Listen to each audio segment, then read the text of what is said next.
সূরা আল বাকারা। বিসমিল্লাহির রহমানির রহিম। রহমান রহিম আল্লাহ তাআলার নামে। আলিফ লাম মিম। এই সেই মহাগ্রন্থ আল কোরআন, তাতে কোনো সন্দেহ নেই যারা আল্লাহ তাআলাকে ভয় করে। এই কিতাব কেবল তাদের জন্যই পথ প্রদর্শক, যারা না দেখে আল্লাহ তাআলাকে বিশ্বাস করে, যারা নামাজ প্রতিষ্ঠা করে। তাদের আমি যা কিছু দান করেছি তারা তা থেকে আমার এই নির্দেশিত পথে ব্যয় করে। যারা তোমার উপর যা কিছু নাজিল করা হয়েছে তার উপর ঈমান আনে তোমার আগে নবীদের উপর যা কিছু নাজিল করা হয়েছে তার উপর। সর্বোপরি তারা পরকালের উপরও দৃঢ় বিশ্বাস রাখে। সত্যিকার অর্থে এই লোকগুলোই তাদের মালিকের দেখানো সঠিক পথের উপর রয়েছে এবং এরাই হচ্ছে সফল কাম। যারা এই বিষয়গুলো অস্বীকার করে তাদের তুমি পরকালের কথা বলে সাবধান করো আর না করো, কার্যত উভয়টাই তাদের জন্য সমান কথা। এরা কখনো ঈমান আনবে না।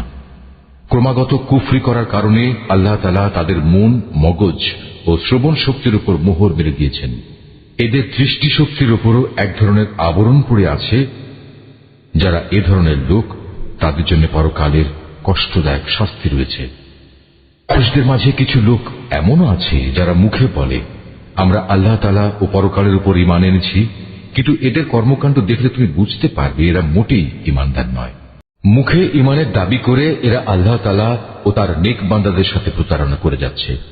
মূলত এ কাজের মাধ্যমে তারা অন্য কাউকে নয়, নিজেদেরই ধোঁকা দিয়ে যাচ্ছে, যদিও এ ব্যাপারে তাদের কোনো প্রকারের চৈতন্য নেই। আসলে এদের মনের ভেতর রয়েছে এক ধরনের মারাত্মক ব্যাধি।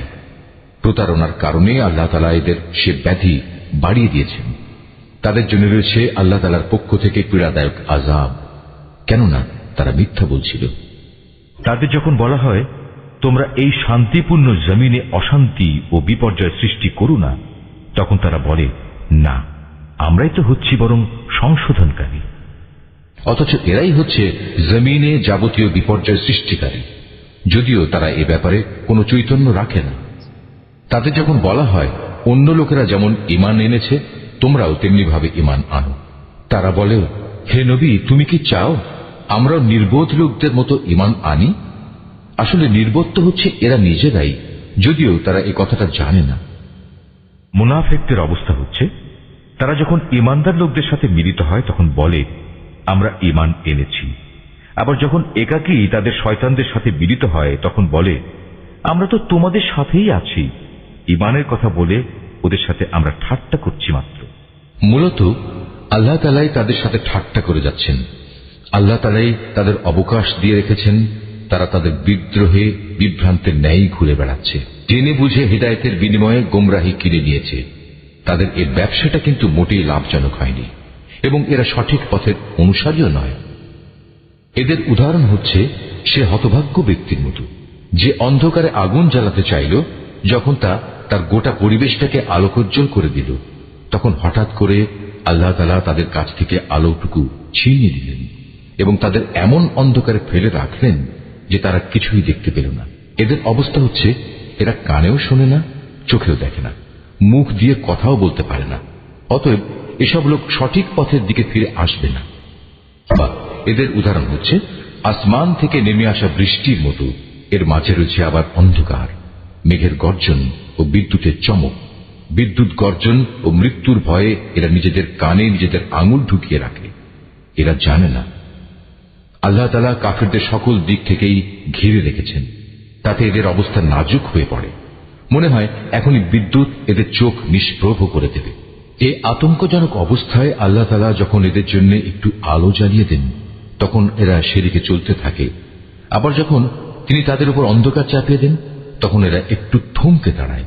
অথচ আল্লাহ তাআলা চাইলে সহজেই তাদের শোনার ও দেখার ক্ষমতা ছিনিয়ে নিতে পারতেন। নিশ্চয়ই তিনি সর্বশক্তিমান। হে মানুষ, তোমরা সেই মহান আল্লাহ তাআলার দাসত্ব স্বীকার করো যিনি তোমাদের এবং তোমাদের আগে যারা ছিল তাদের সবাইকে পয়দা করেছেন। আশা করা যায় এর ফলে তোমরা যাবতীয় সংকট থেকে বেঁচে থাকতে পারবে।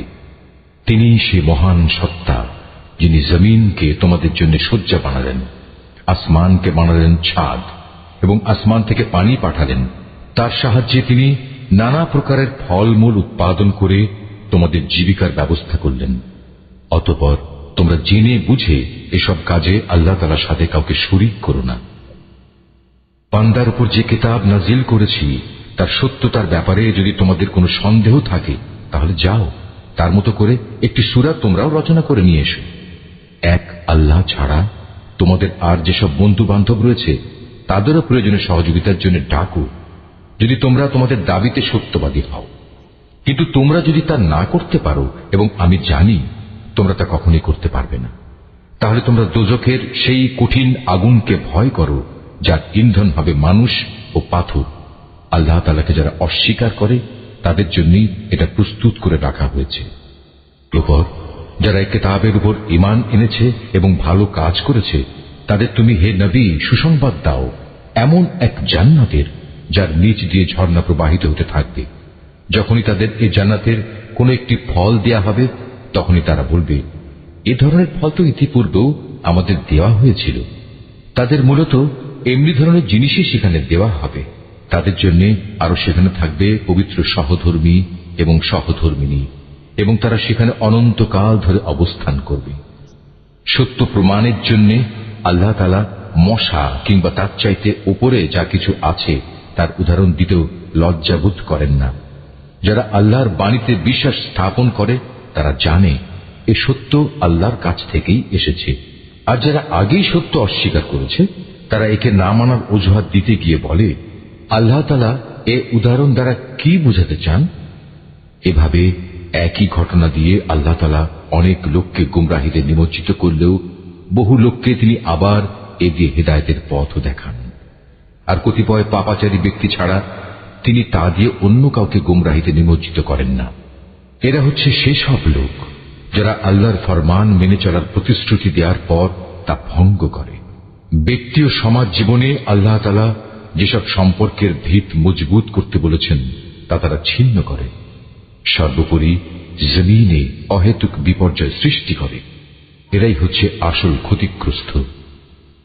তোমরা আল্লাহকে কিভাবে অস্বীকার করবে? অথচ তোমরা প্রথম দিকে ছিলে মৃত। তিনি তোমাদের জীবন দিয়েছেন, পুনরায় তিনি তোমাদের মৃত্যু দেবেন। অতঃপর সর্বশেষে তিনি আবার তোমাদের জীবন দান করবেন, এবং এভাবেই তোমাদের একদিন তাঁর কাছে ফিরে যেতে হবে। তিনি সেই মহান সত্তা যিনি এ পৃথিবীর সব কিছু তোমাদের ব্যবহারের জন্য তৈরি করেছেন। অতঃপর তিনি আসমানের দিকে মনোনিবেশ করলেন এবং তাকে 7 আসমানে বিন্যস্ত করলেন। তিনি সবকিছু সম্পর্কেই সম্যক অবগত আছেন। নবী, স্মরণ করো যখন তোমার মালিক তাঁর ফেরেশতাদের সম্বোধন করে বললেন, আমি পৃথিবীতে আমার খলিফা বানাতে চাই। তারা বলল, তুমি কি এমন কাউকে খলিফা বানাতে চাও যে তোমার জমিনে বিশৃঙ্খলা ও বিপর্যয় সৃষ্টি করবে এবং স্বার্থের জন্য তারা রক্তপাত করবে? আমরাই তো তোমার প্রশংসা সহকারে তোমার তাসবিহ পড়ছি এবং প্রতিনিয়ত তোমার পবিত্রতা বর্ণনা করছি। আল্লাহ তাআলা বললেন, আমি যা জানি তোমরা তা জানো না। আল্লাহ তাআলা অতঃপর তাঁর খলিফা আদমকে প্রয়োজনীয় সব জিনিসের নাম শিখিয়ে দিলেন। পরে তিনি সেগুলো ফেরেশতাদের কাছে পেশ করে বললেন, তোমাদের আশঙ্কার ব্যাপারে তোমরা যদি সত্যবাদী হও তাহলে তোমরা আমাকে এর নামগুলো বলো তো। বলল, হে আল্লাহ তাআলা, তুমি পবিত্র, আমাদের তো এর বাইরে আর কিছুই জানা নেই যা তুমি আমাদের শিক্ষা দিয়েছ। তুমিই একমাত্র জ্ঞানী, একমাত্র কুশলী। আল্লাহ তাআলা এবার আদমকে বললেন, তুমি তাদের কাছে তাদের নামগুলো বলে দাও। অতএব আদম আল্লাহর নির্দেশে তাদের সামনে তাদের নামগুলো যখন সুন্দরভাবে বলে দিল, তখন আল্লাহ তাআলা বললেন, আমি কি তোমাদের বলিনি যে আমি আসমান সমূহ ও জমিনের যাবতীয় গোপন বস্তু জানি, এবং তোমরা যা কিছু প্রকাশ করো আর যা কিছু গোপন করো আমি তাও ভালোভাবে জানি। আল্লাহ তাআলা যখন ফেরেশতাদের বললেন, তোমরা সম্মানের প্রতীক হিসেবে আদমের জন্য সাজদা করো, অতঃপর তারা আল্লাহর আদেশে আদমের সামনে সাজদা অবনত হল, শুধু ইবলিস ছাড়া। সে সাজদা করতে অস্বীকার করল এবং অহংকার করল। অতঃপর সে নাফরমানদের দলে শামিল হয়ে গেল। আমি বললাম, হে আদম, তুমি এবং তোমার স্ত্রী পরম সুখে এই বেহেশতে বসবাস করতে থাকো, এবং এই নিয়ামত থেকে যা তোমাদের মন চায় তাই তোমরা স্বাচ্ছন্দ্যের সাথে আহার করো। তবে এই গাছটির পাশেও যেও না, অন্যথায় তোমরা দুজনই সীমা লঙ্ঘনকারীদের মধ্যে সামিল হয়ে যাবে। কিন্তু শয়তান শেষ পর্যন্ত সেখান থেকে তাদের উভয়ের পদস্খলন ঘটাল। তারা উভয়ে বেহেশতের যেখানে ছিল সেখান থেকে সে তাদের বের করেই ছাড়ল। আর আমি তাদের বললাম, তোমরা একজন আরেকজনের দুশমন হিসেবে এখান থেকে নেমে পড়ো। তোমাদের পরবর্তী বাসস্থান হবে পৃথিবী, সেখানে একটি নির্দিষ্ট সময় পর্যন্ত তোমাদের জন্য জীবনের যাবতীয় উপকরণ থাকবে। অতঃপর আদম তার মালিকের কাছ থেকে হেদায়েত সম্বলিত কিছু বাণী পেল। আল্লাহ তাআলা তার উপর ক্ষমা পরবশ হলেন, অবশ্যই তিনি বড় মেহেরবান ও ক্ষমাশীল। আমি তাদের বললাম, তোমরা সবাই এবার এখান থেকে নেমে যাও, তবে যেখানে যাবে অবশ্যই সেখানে আমার পক্ষ থেকে তোমাদের কাছে জীবন বিধান সম্পর্কিত হেদায়েত আসবে। অতঃপর যে আমার সেই বিধান মেনে চলবে তার কোনো ভয় নেই, তাদের কোনো প্রকার উৎকণ্ঠিতও হতে হবে না। আর যারা আমার বিধান অস্বীকার করবে এবং আমার আয়াতসমূহ মিথ্যা প্রতিপন্ন করে লাগামহীন জীবন যাপন করবে, তারা অবশ্যই জাহান্নামের বাসিন্দা হবে, তারা সেখানে চিরদিন থাকবে। বনী ইসরাইল জাতি, তোমাদের উপর আমি যেসব নিয়ামত দিয়েছি তোমরা সেগুলো স্মরণ করো, আমার আনুগত্যের প্রতিশ্রুতি তোমরা পূর্ণ করো। আমিও এর বিনিময়ে তোমাদের দুনিয়া ও আখিরাতের পুরস্কারের প্রতিশ্রুতি পূর্ণ করব এবং তোমরা একমাত্র আমাকেই ভয় করো। আমি মুহাম্মাদের কাছে যা কোরআন নাজিল করেছি তোমরা এর উপর ঈমান আনো, যা তোমাদের কাছে যা কিছু আছে তার সত্যায়নকারী। তোমরা কিছুতেই এর প্রথম অস্বীকারী হইও না এবং বৈষয়িক স্বার্থে সামান্য মূল্যে আমার আয়াত বিক্রি করো না, এবং তোমরা শুধু আমাকেই ভয় করো। তোমরা মিথ্যা দিয়ে সত্যকে পোশাক পরিয়ে দিও না এবং সত্যকে জেনে বুঝে লুকিয়েও রেখো না। তোমরা নামাজ প্রতিষ্ঠা করো, যাকাত আদায় করো। যারা আমার সামনে অবনত হয় তাদের সাথে মিলে তোমরাও আমার আনুগত্য স্বীকার করো। তোমরা কি মানুষদের ভালো কাজের আদেশ করো এবং নিজেদের জীবনে তা বাস্তবায়নের কথা ভুলে যাও? অথচ তোমরা সবাই আল্লাহর কেতাব পড়ো, কিন্তু কেতাবের এ কথা তোমরা কি বুঝো না? এ ঈমানদার ব্যক্তিরা, তোমরা সবর ও নামাজের মাধ্যমে আল্লাহর কাছে সাহায্য চাও। যাবতীয় হক আদায় করে নামাজ প্রতিষ্ঠা করা অবশ্যই একটা কঠিন কাজ, কিন্তু যারা আল্লাহকে ভয় করে তাদের কথা আলাদা। যারা জানে একদিন তাদের সবাইকে তাদের মালিকের সামনাসামনি হতে হবে এবং তাদের সবাইকে তার কাছে ফিরে যেতে হবে, তার জন্য এটা কঠিন কিছু নয়।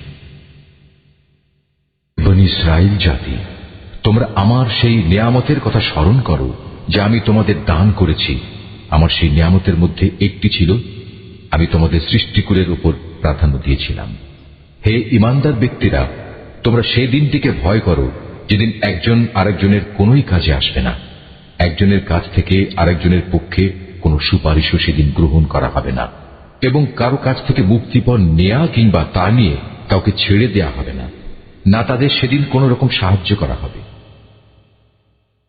স্মরণ করো যখন আমি তোমাদের ফেরাউনের লোকদের গোলামি থেকে মুক্তি দিয়েছিলাম।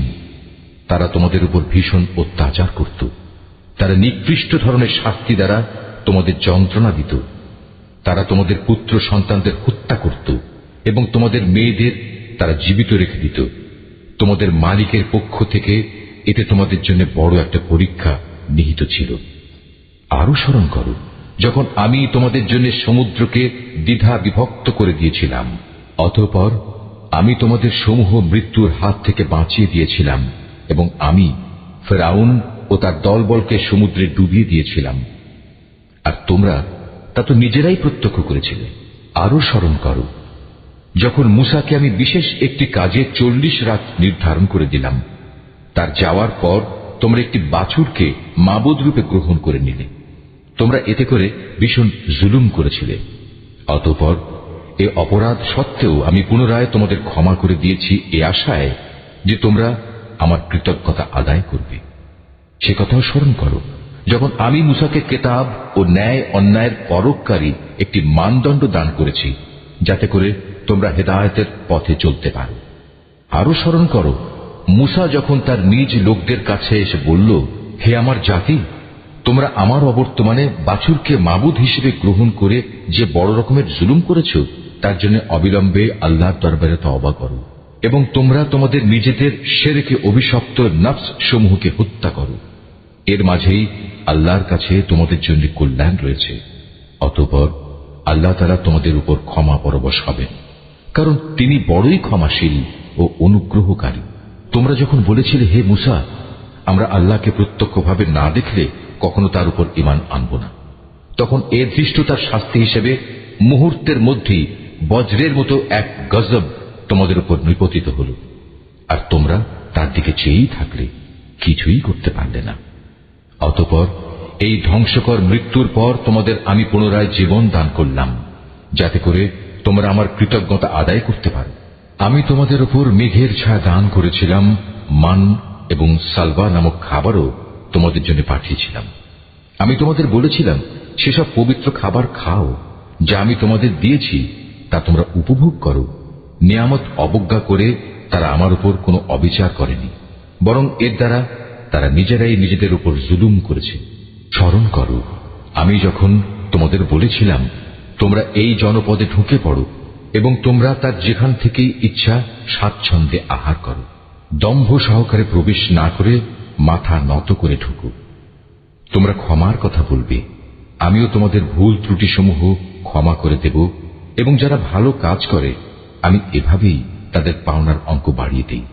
সুস্পষ্ট হেদায়েত সত্ত্বেও অতঃপর জালিমরা এমন কিছু ব্যাপার রদবদল করে ফেলল যা না করার জন্যই তাদের বলা হয়েছিল। আমিও এরপর যারা জুলুম করল তাদের উপর আসমান থেকে গজব নাজিল করলাম। মূলত এটা ছিল তাদের গুনার ফল। স্মরণ করো, যখন মুসা আমার কাছে তার জাতির লোকদের জন্য পানি চাইল, আমি তাকে বললাম, তোমার হাতের লাঠি দিয়ে তুমি এই পাথরে আঘাত করো। আঘাত করা মাত্রই সে পাথর থেকে 12টি পানির নহর উৎপন্ন হয়ে গেল।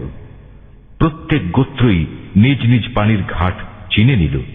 আমি বললাম, আল্লাহর দেয়া রিজিক থেকে তোমরা পানাহার করো, তবে কিছুতেই আমার জমিনে বিপর্যয় সৃষ্টি করে বেরিও না। করো, তোমরা যখন মুসাকে বলেছিলে, হে মুসা, প্রতিদিন একই ধরনের খাবারের উপর আমরা কিছুতেই আর ধৈর্য ধরতে পারব না, তুমি তোমার মালিকের কাছে বলো যেন তিনি কিছু ভূমিজাত দ্রব্য, তরিতরকারি, পেঁয়াজ, রসুন, ভুট্টা, ডাল উৎপাদন করেন। সে বলল, তোমরা কি আল্লাহর পাঠানো এই উৎকৃষ্ট জিনিসের সাথে একটি তুচ্ছ ধরনের জিনিসকে বদলে দিতে চাও?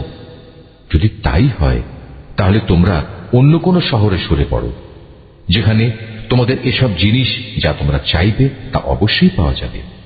আল্লাহ তাআলার আদেশ অমান্য করার ফলে শেষ পর্যন্ত অপমান ও দারিদ্র তাদের উপর ছেয়ে গেল।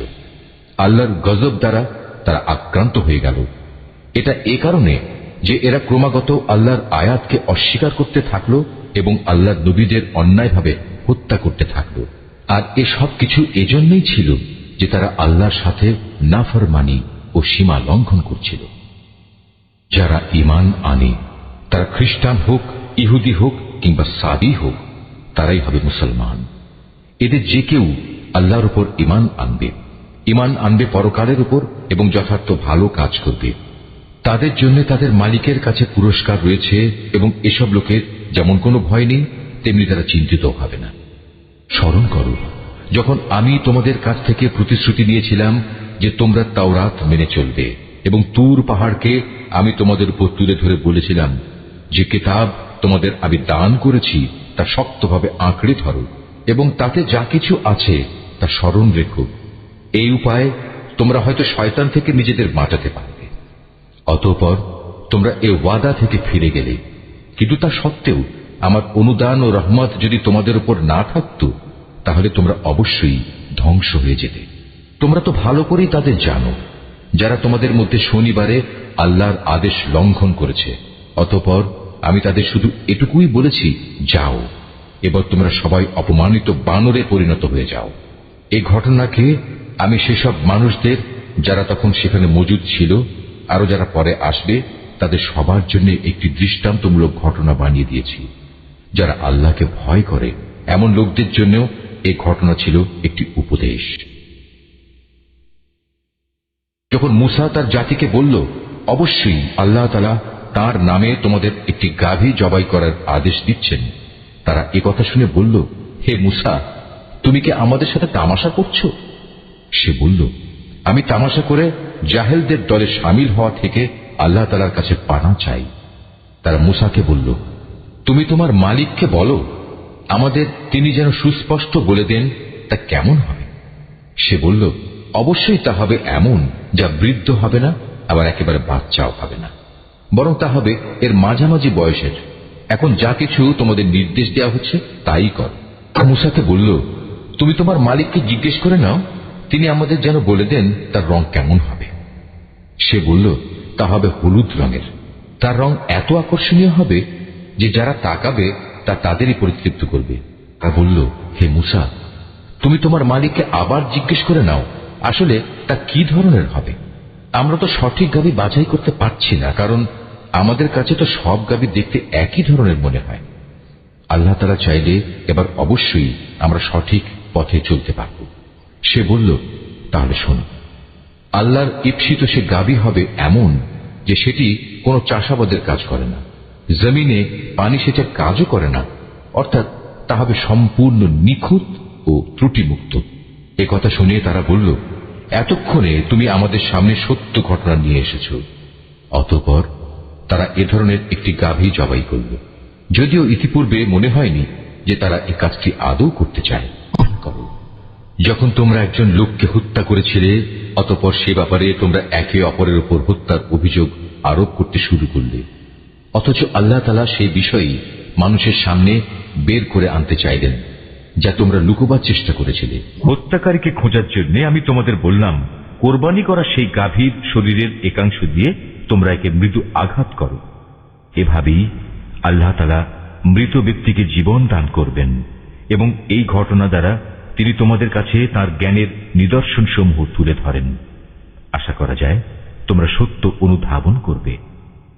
কিন্তু এত বড় একটি নিদর্শন সত্ত্বেও অতঃপর তোমাদের মন কঠিন হয়ে গেল, এমন কঠিন যেন তা শক্ত পাথর, বরং মাঝে মাঝে মনে হয় পাথরের চেয়েও বুঝি তার বেশি কঠিন।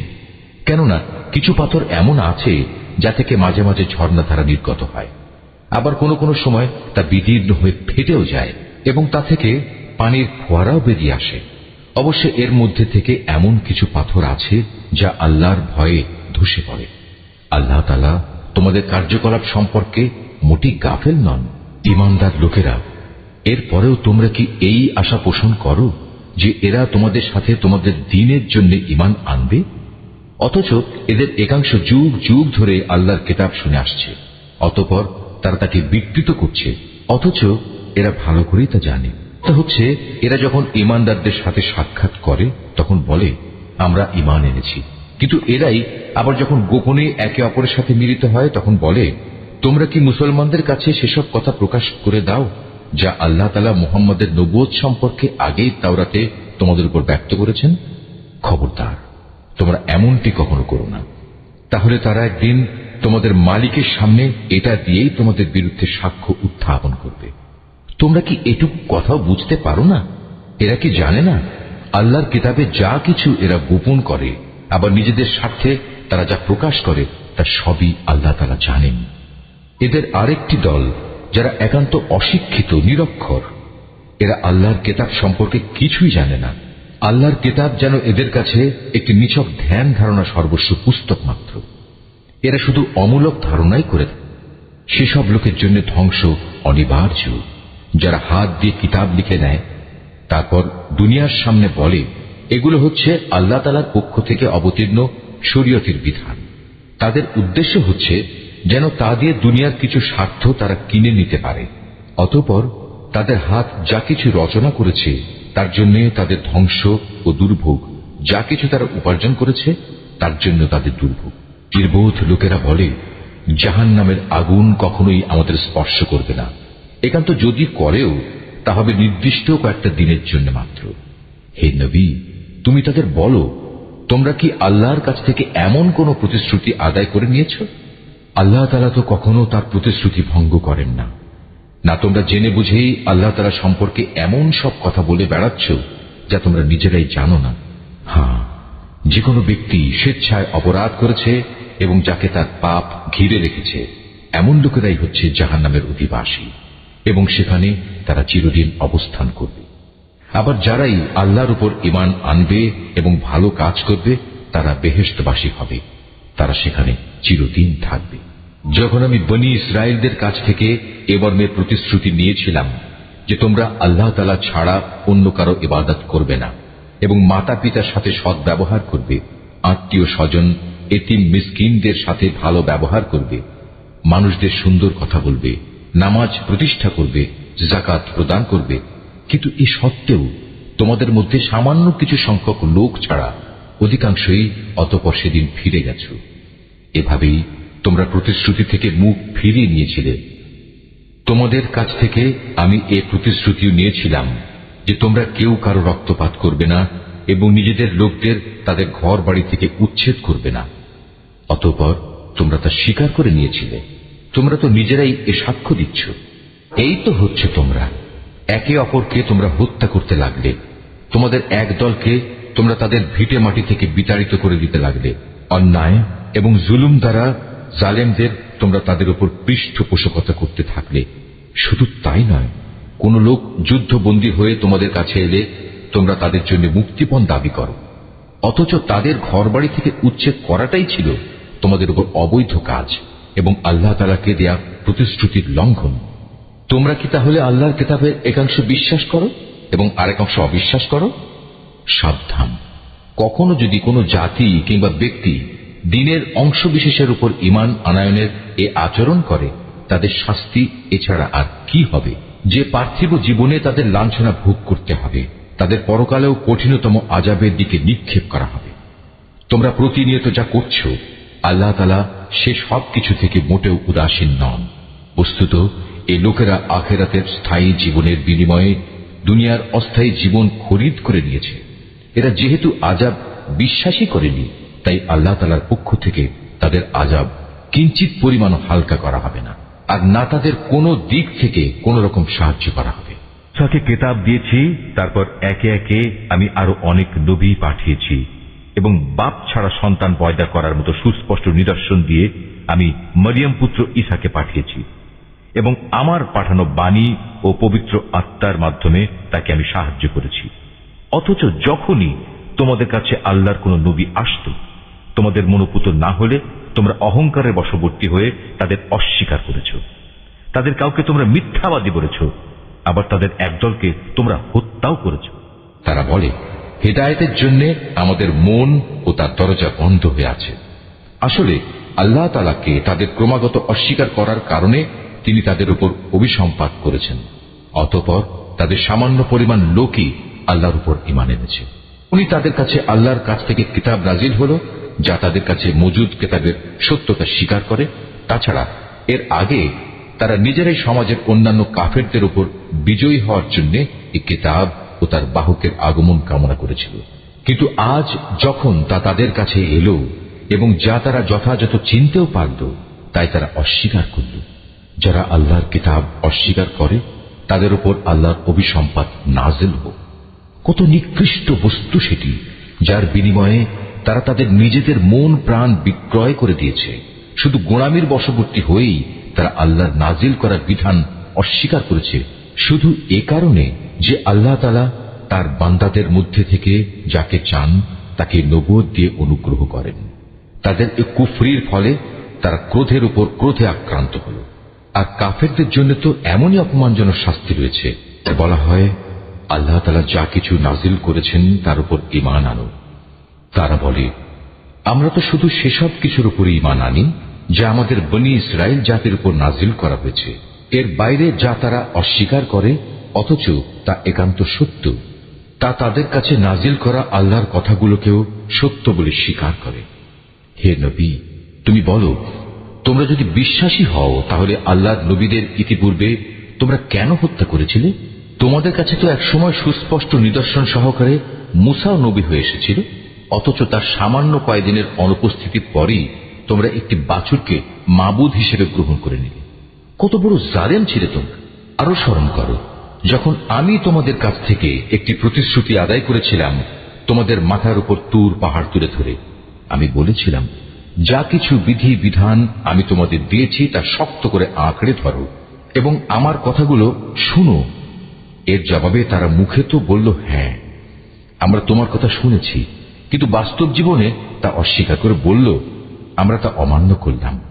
আসলে আল্লাহ তাআলাকে তাদের অস্বীকার করার কারণে সেই বাছুরকে মাবুদ বানানোর নেশা তখনও তাদের মনকে আকৃষ্ট করে রেখেছিল। তুমি তাদের বলো, যদি তোমরা সত্যি মোমেন হও তাহলে বলতে পারো, এটা কত খারাপ ঈমান যা একজন ব্যক্তিকে এ ধরনের কাজের আদেশ দেয়।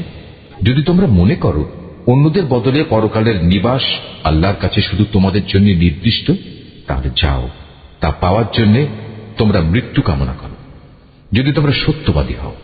হে নবী, তুমি জেনে রাখো, এরা কখনোই কামনা করবে না আল্লাহর সাথে যে আচরণ এরা করেছে, এবং নিজেদের হাত দিয়ে এরা যা কিছু অর্জন করেছে তার পরিণাম জানার পর এরা কখনো তা কামনা করবে না। আল্লাহ তাআলা জালেমদের ভালো করে জানেন। সত্যি কথা হচ্ছে, এদেরকেই বরং তুমি দেখতে পাবে বেঁচে থাকার ব্যাপারে এরা বেশি লোভী। আল্লাহ তাআলার সাথে যারা শিরক করে, এ বনী ইসরায়েলের লোকেরা তাদের চেয়েও এক কদম অগ্রসর। এদের প্রত্যেক ব্যক্তি 1000 বছর জীবিত থাকতে চায়, কিন্তু যত দীর্ঘ জীবনই এদের দেয়া হোক না কেন, তা কখনো এদের তার অবশ্যম্ভাবী আযাব থেকে বাঁচাতে পারবে না। আল্লাহ তাআলা এদের যাবতীয় কাজকর্ম পুঙ্খানুপুঙ্খ পর্যবেক্ষণ করেন। হে নবী, তুমি বলো, কে সে ব্যক্তি যে জিব্রাইলের শত্রু হতে পারে, অথচ সে তো আল্লাহর আদেশে আল্লাহর বাণীসমূহ তোমার অন্তঃকরণে নাজিল করে দেয়, তাও এমন এক বাণী যা তাদের কাছে মজুদ বিষয়সমূহের সত্যতা স্বীকার করে। সর্বোপরি এ হচ্ছে মুমিনদের জন্য সুসংবাদবাহী গ্রন্থ। আর আল্লাহর শত্রু তার বাণীবাহক ফেরেশতার ও নবী রসুলের শত্রু জিব্রাইলের ও মিকাইলের, তারা একদিন এ কথাটা বুঝতে পারবে। স্বয়ং আল্লাহ তাআলাই হচ্ছেন কাফেরদের বড় শত্রু। শুন, আমি তোমার কাছে সুস্পষ্ট নিদর্শন পাঠিয়েছি, পাপী ব্যক্তিরা ছাড়া এ সব কিছু কেউই অস্বীকার করতে পারে না। কিংবা যখনই তারা আল্লাহর সাথে কোনো ওয়াদা করেছে তখনই তাদের এক দল তা ভঙ্গ করেছে। আসলে তাদের অধিকাংশই ঈমানদার ছিল না। যখনই তাদের কাছে আল্লাহর পক্ষ থেকে কোনো নবী আসে এবং যে তাদের কাছে আগের কিতাবে যেসব কথা মজুদ রয়েছে তার সত্যতা স্বীকার করে, তখনই সেই আগের কিতাবের ধারকদের একটি দল পূর্ববর্তী কিতাবের কথাগুলো এমনভাবে তাদের পেছনের দিকে ফেলে দিল যেন তারা এ ব্যাপারে কিছুই জানে না। আল্লাহর প্রতি অবজ্ঞা প্রদর্শন করেই এরা ক্ষান্ত হয়নি। জাদু মন্ত্রের এমন কিছু জিনিসও এরা অনুসরণ করতে শুরু করল যা শয়তান কর্তৃক সুলাইমান নবীর রাজত্বের সময় সমাজে চালু করা হয়েছিল। সত্য কথা হচ্ছে, সুলাইমান কখনো জাদুকে আল্লাহ বিরোধী কাজে ব্যবহার করে আল্লাহকে অস্বীকার করেন। আল্লাহকে তো অস্বীকার করেছে সেসব অভিশপ্ত শয়তান যারা মানুষকে জাদুমন্ত্র শিক্ষা দিয়েছে। জাদু পাগল মানুষদের পরীক্ষার উদ্দেশ্যে আল্লাহ তাআলা হারুত মারুত নামে যে দুজন ফেরেশতাকে ব্যাবিলনে পাঠিয়েছেন, আল্লাহর সেই দুজন ফেরেশতা কাউকে যখনই এ বিষয়ের শিক্ষা দিত, প্রথমেই তারা এ কথাটা তাদের বলে দিত, আমরা তো হচ্ছি আল্লাহর পরীক্ষা মাত্র, অতএব কোনো অবস্থায় তুমি এ বিদ্যা দিয়ে আল্লাহ তাআলাকে অস্বীকার করো না। এই সত্ত্বেও তারা তাদের কাছ থেকে এমন কিছু বিদ্যা শিখে নিয়েছিল যা দিয়ে এরা স্বামী স্ত্রীর মাঝে বিচ্ছেদের সৃষ্টি করত। যদিও আল্লাহর ইচ্ছা ছাড়া কোনো দিনই কেউ কারো সামান্যতম ক্ষতিও সাধন করতে পারবে না। তারা মূলত এমন কিছু শেখে যা তাদের কোনো উপকার যেমন করতে পারে না, তেমনি তা তাদের কোনো ক্ষতিও করতে পারে না। তারা যদি জানত শ্রম ও অর্থ দিয়ে যা তারা কিনে নিয়েছে পরকালে তার কোনো মূল্য নেই, তারা নিজেদের জীবনের পরিবর্তে যা ক্রয় করে নিয়েছে তা সত্যি নিকৃষ্ট। কত ভালো হতো যদি তারা কথাটা জানত। তারা যদি আল্লাহর উপর ঈমান আনত এবং তাঁকেই ভয় করত, তাহলে আল্লাহর পক্ষ থেকে তারা উৎকৃষ্টতম পুরস্কার পেত। কত ভালো হতো যদি তারা এটা অনুধাবন করত।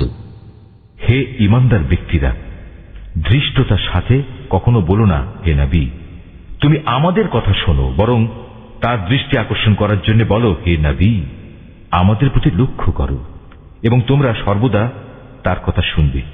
মনে রাখবে, যারা তার কথা অমান্য করে তাদের জন্য অত্যন্ত বেদনাদায়ক শাস্তি রয়েছে। আসলে এই আহলে কিতাব কিংবা যারা আল্লাহর সাথে প্রকাশ্য শিরক করে তারা কেউই এটা পছন্দ করে না যে তোমার কাছে তোমার মালিকের পক্ষ থেকে নবুয়তের মতো কোনো ভালো কিছু নাজিল হোক। কিন্তু তারা জানে না আল্লাহ তাআলা যাকে চান তাকেই তার অনুগ্রহে বিশেষভাবে বেছে নেন। আল্লাহ তাআলা অত্যন্ত অনুগ্রহশীল। আমি যখন কোন আয়াত বাতিল করে দেই বা বিশেষ কারণে মানুষদের তা ভুলিয়ে দিতে চাই, তখন তার জায়গায় তার চেয়ে উৎকৃষ্ট কিংবা তারই মতো কোনো আয়াত এনে হাজির করি। তুমি কি জানো না আল্লাহ তাআলা সবকিছুর উপর ক্ষমতাবান?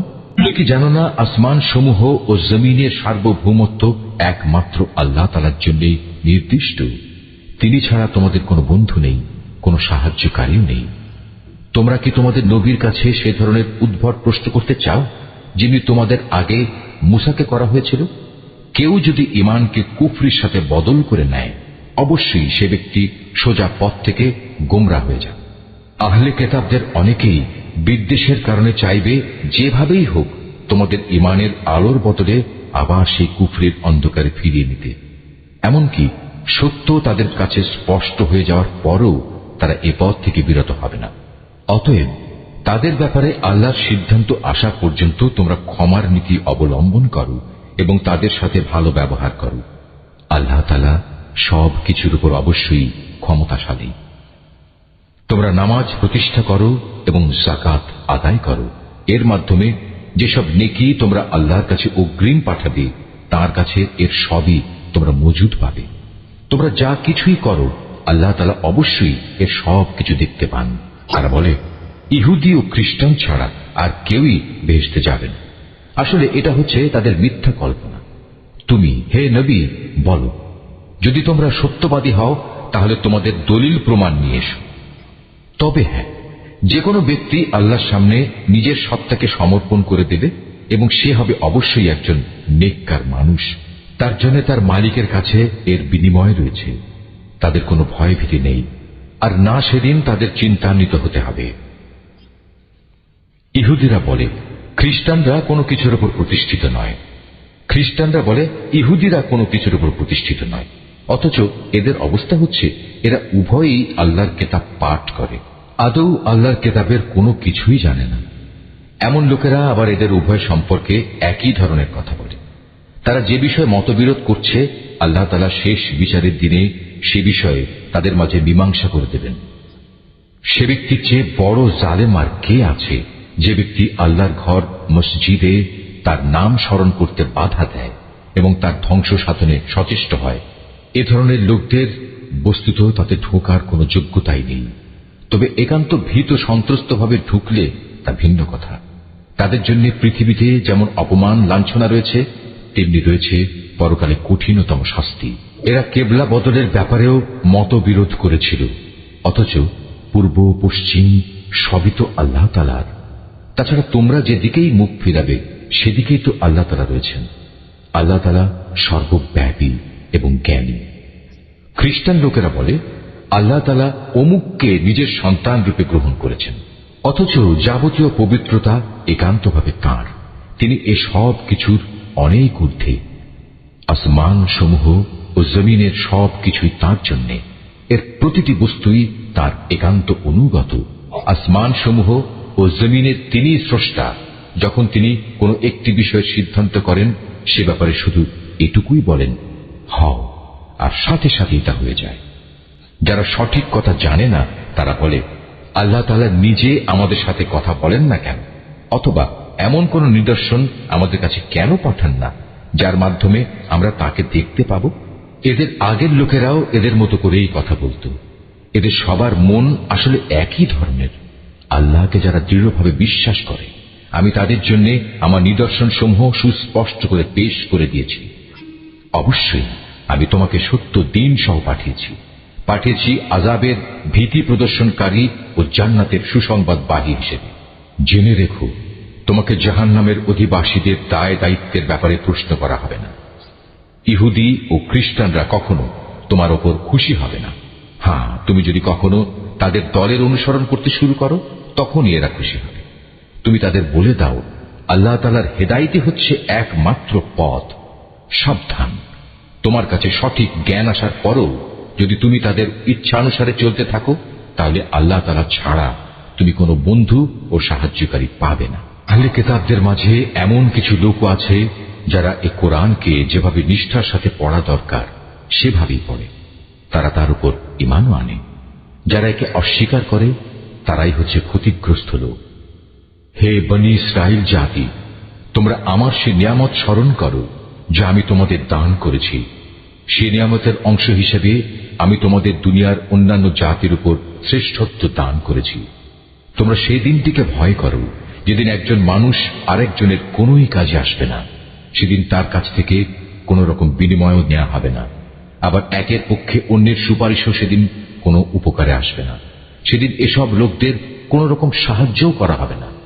আরো স্মরণ করো যখন ইব্রাহিমকে তার রব কতিপয় বিষয়ে তার আনুগত্যের পরীক্ষা নিলেন, অতঃপর তা পুরোপুরি সে আদায় করল।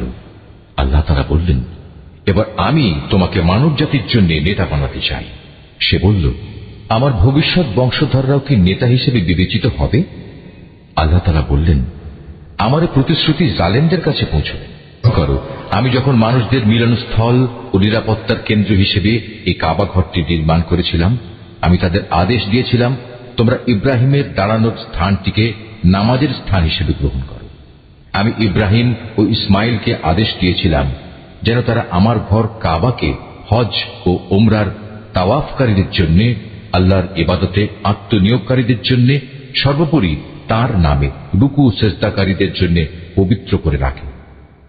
ইব্রাহিম যখন বলেছিল, হে মালিক, এ শহরকে তুমি শান্তি ও নিরাপত্তার শহর বানিয়ে দাও এবং এখানকার অধিবাসীদের মাঝে যে ব্যক্তি আল্লাহ তাআলা এবং পরকালে বিশ্বাস করে তুমি তাদের ফলমূল দিয়ে আহারের যোগান দাও। আল্লাহ তাআলা বললেন, হ্যাঁ, যে ব্যক্তি আমাকে অস্বীকার করবে তাকেও আমি অল্প কয়েকদিন জীবনের উপায় উপকরণ সরবরাহ করতে থাকব। অতঃপর অচিরেই আমি তাদের আগুনের আযাব ভোগ করতে বাধ্য করব, যা সত্যি বড় নিকৃষ্টতম স্থান। ইব্রাহিম ও ইসমাইল যখন এই ঘরের ভিত্তি উঠাচ্ছিল তখন তারা আল্লাহর কাছে দোয়া করল, হে আমাদের মালিক, আমরা যে উদ্দেশ্যে এই ঘর নির্মাণ করেছি তা তুমি আমাদের কাছ থেকে কবুল করো।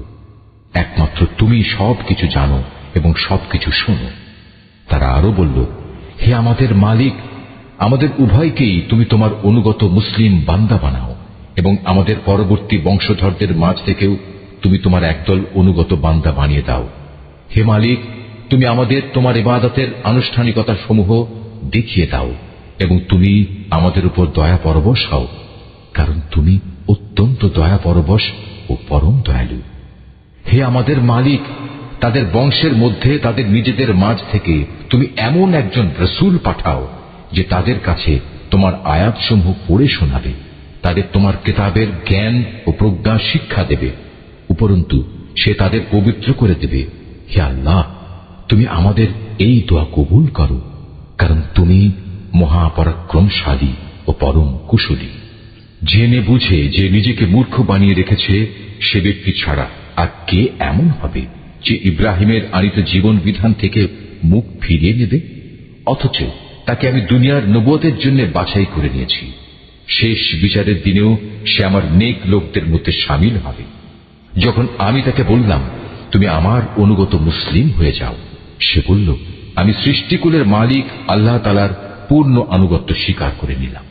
যে পথ ইব্রাহিম নিজের জন্য বেছে নিল সে পথে চলার জন্য সে তার সন্তান সন্ততিকেও ওসিয়ত করে গেল। ইয়াকুবও তার সন্তানদের ওসিয়ত করে বলল, হে আমার সন্তানরা, নিশ্চয়ই আল্লাহ তাআলা তোমাদের জন্য এই দ্বীন ইসলাম মনোনীত করে দিয়েছেন। অতএব কোন অবস্থায় এই জীবন বিধানের আনুগত্য স্বীকার ব্যতি রেখে তোমরা মৃত্যুবরণ করো না। হে ইহুদি জাতি, তোমরা কি তখন সেখানে উপস্থিত ছিলে যখন ইয়াকুবের সামনে তার মৃত্যু এসে হাজির হল এবং সে যখন তার ছেলে মেয়েদের বলল, বলো, আমার মৃত্যুর পর তোমরা কার ইবাদত করবে? তারা বলল, আমরা অবশ্যই তোমার মাবুদ, তোমার পূর্বপুরুষ ইব্রাহিম, ইসমাইল ও ইসহাকের মাবুদের ইবাদত করব। এ মাবুদ হচ্ছেন একক, আমরা তার আত্মসমর্পণকারী বান্দা হয়ে থাকব। এরা ছিল এক ধরনের জাতি যারা আজ গত হয়ে গেছে। তারা যা করে গেছে তা তাদের নিজেদের জন্য, আবার তোমরা যা করবে তা হবে তোমাদের নিজেদের জন্য। তারা যা কিছু করছিল সে ব্যাপারে তোমাদের কিছু জিজ্ঞেস করা হবে না। বলে, তোমরা ইহুদি কিংবা খ্রিস্টান হয়ে যাও, তাহলে তোমরা সঠিক পথে পরিচালিত হবে। হে নবী, তুমি বলো, আমাদের কাছে তো বরং ইব্রাহিমের একনিষ্ঠ মতাদর্শই রয়েছে, আর সে কখনো মুশরিকদের অন্তর্ভুক্ত ছিল না। তোমরা বলো, আমরা তো আল্লাহর উপর ঈমান এনেছি এবং ঈমান এনেছি আল্লাহ তাআলা আমাদের কাছে যা কিছু নাজিল করেছেন তার উপর।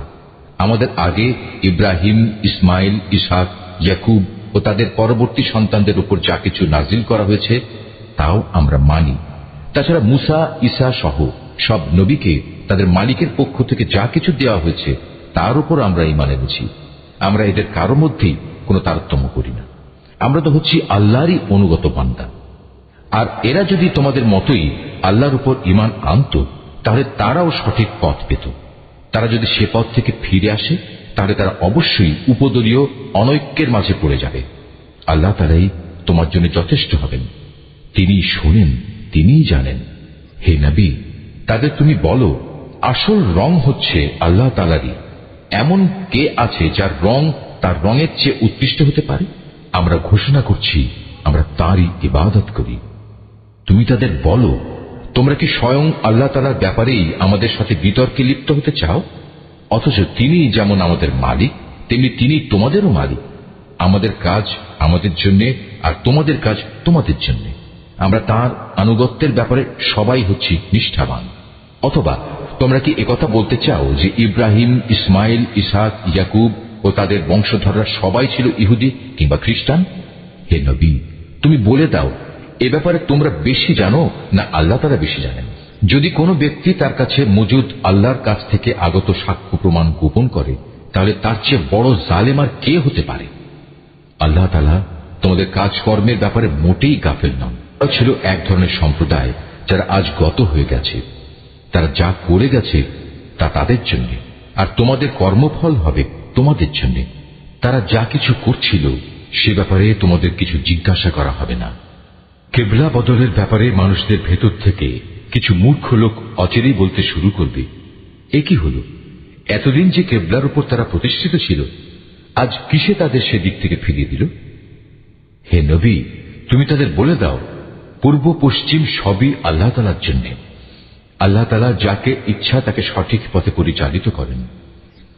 এভাবেই আমি তোমাদের এক মধ্যপন্থী মানব দলে পরিণত করেছি, যেন তোমরা দুনিয়ার অন্যান্য মানুষদের উপর হেদায়েতের সাক্ষী হয়ে থাকতে পারো, এবং একইভাবে রাসূলও তোমাদের উপর সাক্ষী হয়ে থাকতে পারে। যে কেবলার উপর তোমরা এতদিন প্রতিষ্ঠিত ছিলে, আমি তা এই উদ্দেশ্যেই নির্ধারণ করেছিলাম, যাতে করে আমি এ কথাটা জেনে নিতে পারি যে তোমাদের মধ্যে কে রাসূলের অনুসরণ করে আর কে তার কথা থেকে ফিরে যায়। তাদের উপর এটা ছিল কঠিন পরীক্ষা। অবশ্য আল্লাহ তাআলা যাদের হেদায়েত দান করেছেন তাদের কথা আলাদা। আল্লাহ তাআলা কখনো তোমাদের ঈমান বিনষ্ট করবেন না। অবশ্যই আল্লাহ তাআলা মানুষদের সাথে বড় দয়ালু ও একান্ত মেহেরবান। কেবলা পরিবর্তনের জন্য তুমি আকাশের দিকে তাকিয়ে যেভাবে আমার আদেশের অপেক্ষায় থাকতে তা আমি অবশ্যই দেখতে পেয়েছি। তাই আমি তোমার পছন্দ মতো দিককেই কেবলা বানিয়ে দিচ্ছি। এখন থেকে তোমরা এই মর্যাদা সম্পন্ন মসজিদের দিকে ফিরে নামাজ আদায় করতে থাকবে। তোমরা যেখানেই থাকো না কেন তোমাদের মুখমণ্ডল সেদিকেই ফিরিয়ে দেবে। এসব লোক যাদের কাছে আগেই কিতাব নাজিল করা হয়েছিল তারা ভালো করেই জানে এ ব্যাপারটা তোমার মালিকের পক্ষ থেকে আসা সম্পূর্ণ একটি সত্য ঘটনা। এ সত্ত্বেও তারা যে আচরণ করে যাচ্ছে আল্লাহ তাআলা তা থেকে মোটেই অনবহিত নন। যাদের ইতিপূর্বে কিতাব দান করা হয়েছে তাদের সামনে যদি তুমি দুনিয়ার সব কয়টি প্রমাণও এনে হাজির করো, তারপরেও এরা তোমার কেবলার অনুসরণ করবে না, আর এরপর তুমিও তাদের কেবলার অনুসরণকারী হতে পারো না। তাছাড়া এদের এক দলও তো আর এক দলের কেবলার অনুসরণ করে না। আমার পক্ষ থেকে এই জ্ঞান তোমাদের কাছে পৌঁছার পর তুমি যদি তাদের ইচ্ছা আকাঙ্ক্ষার অনুসরণ করো তাহলে অবশ্যই তুমি জালেমদের দলে শামিল হয়ে যাবে। কিতাব দান করেছি এরা তাকে এত ভালো করে চেনে যেমনি এরা চেনে আপন ছেলেদের। এদের একদল সত্য গোপন করার চেষ্টা করছে, অথচ এরা তো সবকিছুই জানে। হে নবী, তুমি তাদের বলো, তোমার মালিকের পক্ষ থেকে এ হচ্ছে একমাত্র সত্য। সুতরাং কোন অবস্থায় তোমরা সন্দেহ পোষণকারীদের দলে শামিল হও না। প্রত্যেক জাতির জন্য ইবাদতের একটা দিক নির্দিষ্ট থাকে যেদিকে সে জাতি মুখ করে দাঁড়ায়। অতএব তোমরা আসল কল্যাণের দিকে অগ্রসর হবার কাজে একে অপরের সাথে প্রতিযোগিতা করো। তোমরা যেখানেই থাকো না কেন তিনি তোমাদের সবাইকে এক স্থানে এনে হাজির করবেন। অবশ্যই আল্লাহ তাআলা সব কিছুর উপর ক্ষমতাবান। তুমি যে কোনো স্থান থেকেই বেরিয়ে আসো না কেন, নামাজের জন্য মসজিদে হারামের দিকে মুখ ফেরাও, কেননা এটাই হচ্ছে আল্লাহ তাআলার কাছ থেকে কিবলা সংক্রান্ত সঠিক সিদ্ধান্ত। আর আল্লাহ তাআলা তোমাদের কার্যাবলী সম্পর্কে মোটেই উদাসীন নন। নবী, যেদিক থেকেই তুমি বেরিয়ে আসবে নামাজের জন্য, সেখান থেকেই মসজিদে হারামের দিকে মুখ ফিরিয়ে দাঁড়িয়ে যেও। এ সময় যেখানেই তুমি থাকো না কেন, সে কাবার দিকে মুখ ফিরিয়ে নেবে। তাহলে প্রতিপক্ষের লোকদের কাছে তোমাদের বিরুদ্ধে খাড়া করানোর মতো কোনো যুক্তি অবশিষ্ট থাকবে না। তাদের মধ্য থেকে যারা বাড়াবাড়ি করে তাদের কথা অবশ্য আলাদা। তোমরা এসব ব্যক্তিদের ভয় করো না, তোমরা বরং ভয় করো আমাকে, যাতে করে আমি তোমাদের উপর আমার নিয়ামত পূর্ণ করে দিতে পারি। এর ফলে তোমরাও সঠিক পথের সন্ধান পেতে পারো। ঠিক পথের সন্ধান দেওয়ার জন্যই আমি এভাবে তোমাদের কাছে, তোমাদের মাঝ থেকেই একজনকে রসূল করে পাঠিয়েছি, যে ব্যক্তি প্রথমত তোমাদের কাছে আমার আয়াত পড়ে শোনাবে, দ্বিতীয়ত সে তোমাদের জীবন পরিশুদ্ধ করে দেবে, এবং তৃতীয়ত সে তোমাদের আমার কিতাব ও তার অন্তর্নিহিত জ্ঞান শিক্ষা দেবে। সর্বোপরি সে তোমাদের এমন বিষয়সমূহের জ্ঞান দান করবে যা তোমরা কখনো জানতে না। অতএব এসব অনুগ্রহের জন্য তোমরা আমাকেই স্মরণ করো, তাহলে আমিও তোমাদের স্মরণ করব। তোমরা আমার কৃতজ্ঞতা আদায় করো এবং কখনো তোমরা আমার অকৃতজ্ঞ হইও না। হে মানুষ, তোমরা যারা ঈমান এনেছ, পরম ধৈর্য ও খালেস নামাজের মাধ্যমে তোমরা আমার কাছে সাহায্য প্রার্থনা করো। অবশ্যই আল্লাহ তাআলা ধৈর্যশীল মানুষদের সাথে আছেন। যারা আল্লাহ তাআলার পথে নিহত হয়েছে তাদের তোমরা কখনো মৃত বলো না, বরং তারাই হচ্ছে আসল জীবিত মানুষ। কিন্তু এ বিষয়টির কিছুই তোমরা জানো না। অবশ্যই ঈমানের দাবিতে তোমাদের পরীক্ষা করব, কখনো ভয়ভীতি, কখনো ক্ষুধা অনাহার, কখনো তোমাদের জান মাল ও ফসলাদির ক্ষতি সাধন করে তোমাদের পরীক্ষা করা হবে। যারা ধৈর্যের সাথে এর মোকাবেলা করে, তুমি সে ধৈর্যশীলদের জান্নাতের সুসংবাদ দান করো। যখনই তাদের সামনে কোনো পরীক্ষা এসে হাজির হয়, তখনই তারা বলে, আমরা তো আল্লাহর জন্যেই, আমাদের তো একদিন আল্লাহর কাছেই ফিরে যেতে হবে। বস্তুত এরা হচ্ছে সেসব ব্যক্তি যাদের উপর রয়েছে তাদের মালিকের পক্ষ থেকে অগণিত রহমত ও অপার করুণা, আর এরাই সঠিক পথ প্রাপ্ত। অবশ্যই সাফা এবং মারওয়া পাহাড় দুটো হচ্ছে আল্লাহ তাআলার নিদর্শন সমূহের অন্যতম। অতএব যদি তোমাদের মধ্যে কোনো লোক হজ কিংবা উমরা আদায় করার ইরাদা করে, তার জন্য এই উভয় পাহাড়ের মাঝে তাওয়াফ করাতে দোষের কিছু নেই। কেননা যদি কোনো ব্যক্তি অন্তরের নিষ্ঠার সাথে কোনো ভালো কাজ করে, তাহলে তারা যেন জেনে রাখে নিঃসন্দেহে আল্লাহ তাআলা কৃতজ্ঞতা পরায়ণ ও প্রভূত জ্ঞানের অধিকার।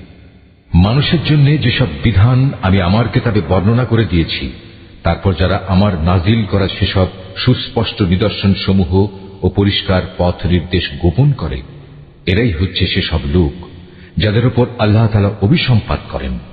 অভিশাপ বর্ষণ করে অন্যান্য অভিশাপকারীরাও, তবে তারা এই কাজ থেকে ফিরে আসবে এবং নিজেদের সংশোধন করে নেবে।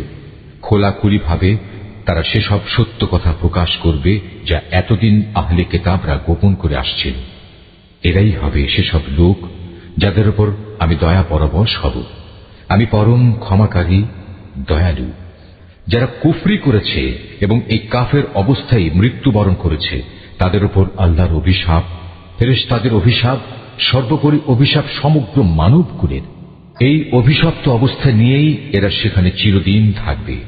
শাস্তির মাত্রা এদের উপর থেকে বিন্দু মাত্র কম করা হবে না, তাদের কোন রকম অবকাশও দেয়া হবে না। তোমাদের মাবুদ হচ্ছেন একজন, তিনি ছাড়া দ্বিতীয় কোনো মাবুদ নেই। তিনি দয়ালু, তিনি মেহেরবান। নিঃসন্দেহে আসমান জমিনের সৃষ্টির মাঝে, রাত দিনের এই আবর্তনের মাঝে, মহাসাগরে ভাসমান জাহাজসমূহে যা মানুষের জন্য কল্যাণকর দ্রব্য সামগ্রী নিয়ে ঘুরে বেড়ায়, এর সব কয়টিতে আল্লাহ তাআলার নিদর্শন মজুদ রয়েছে।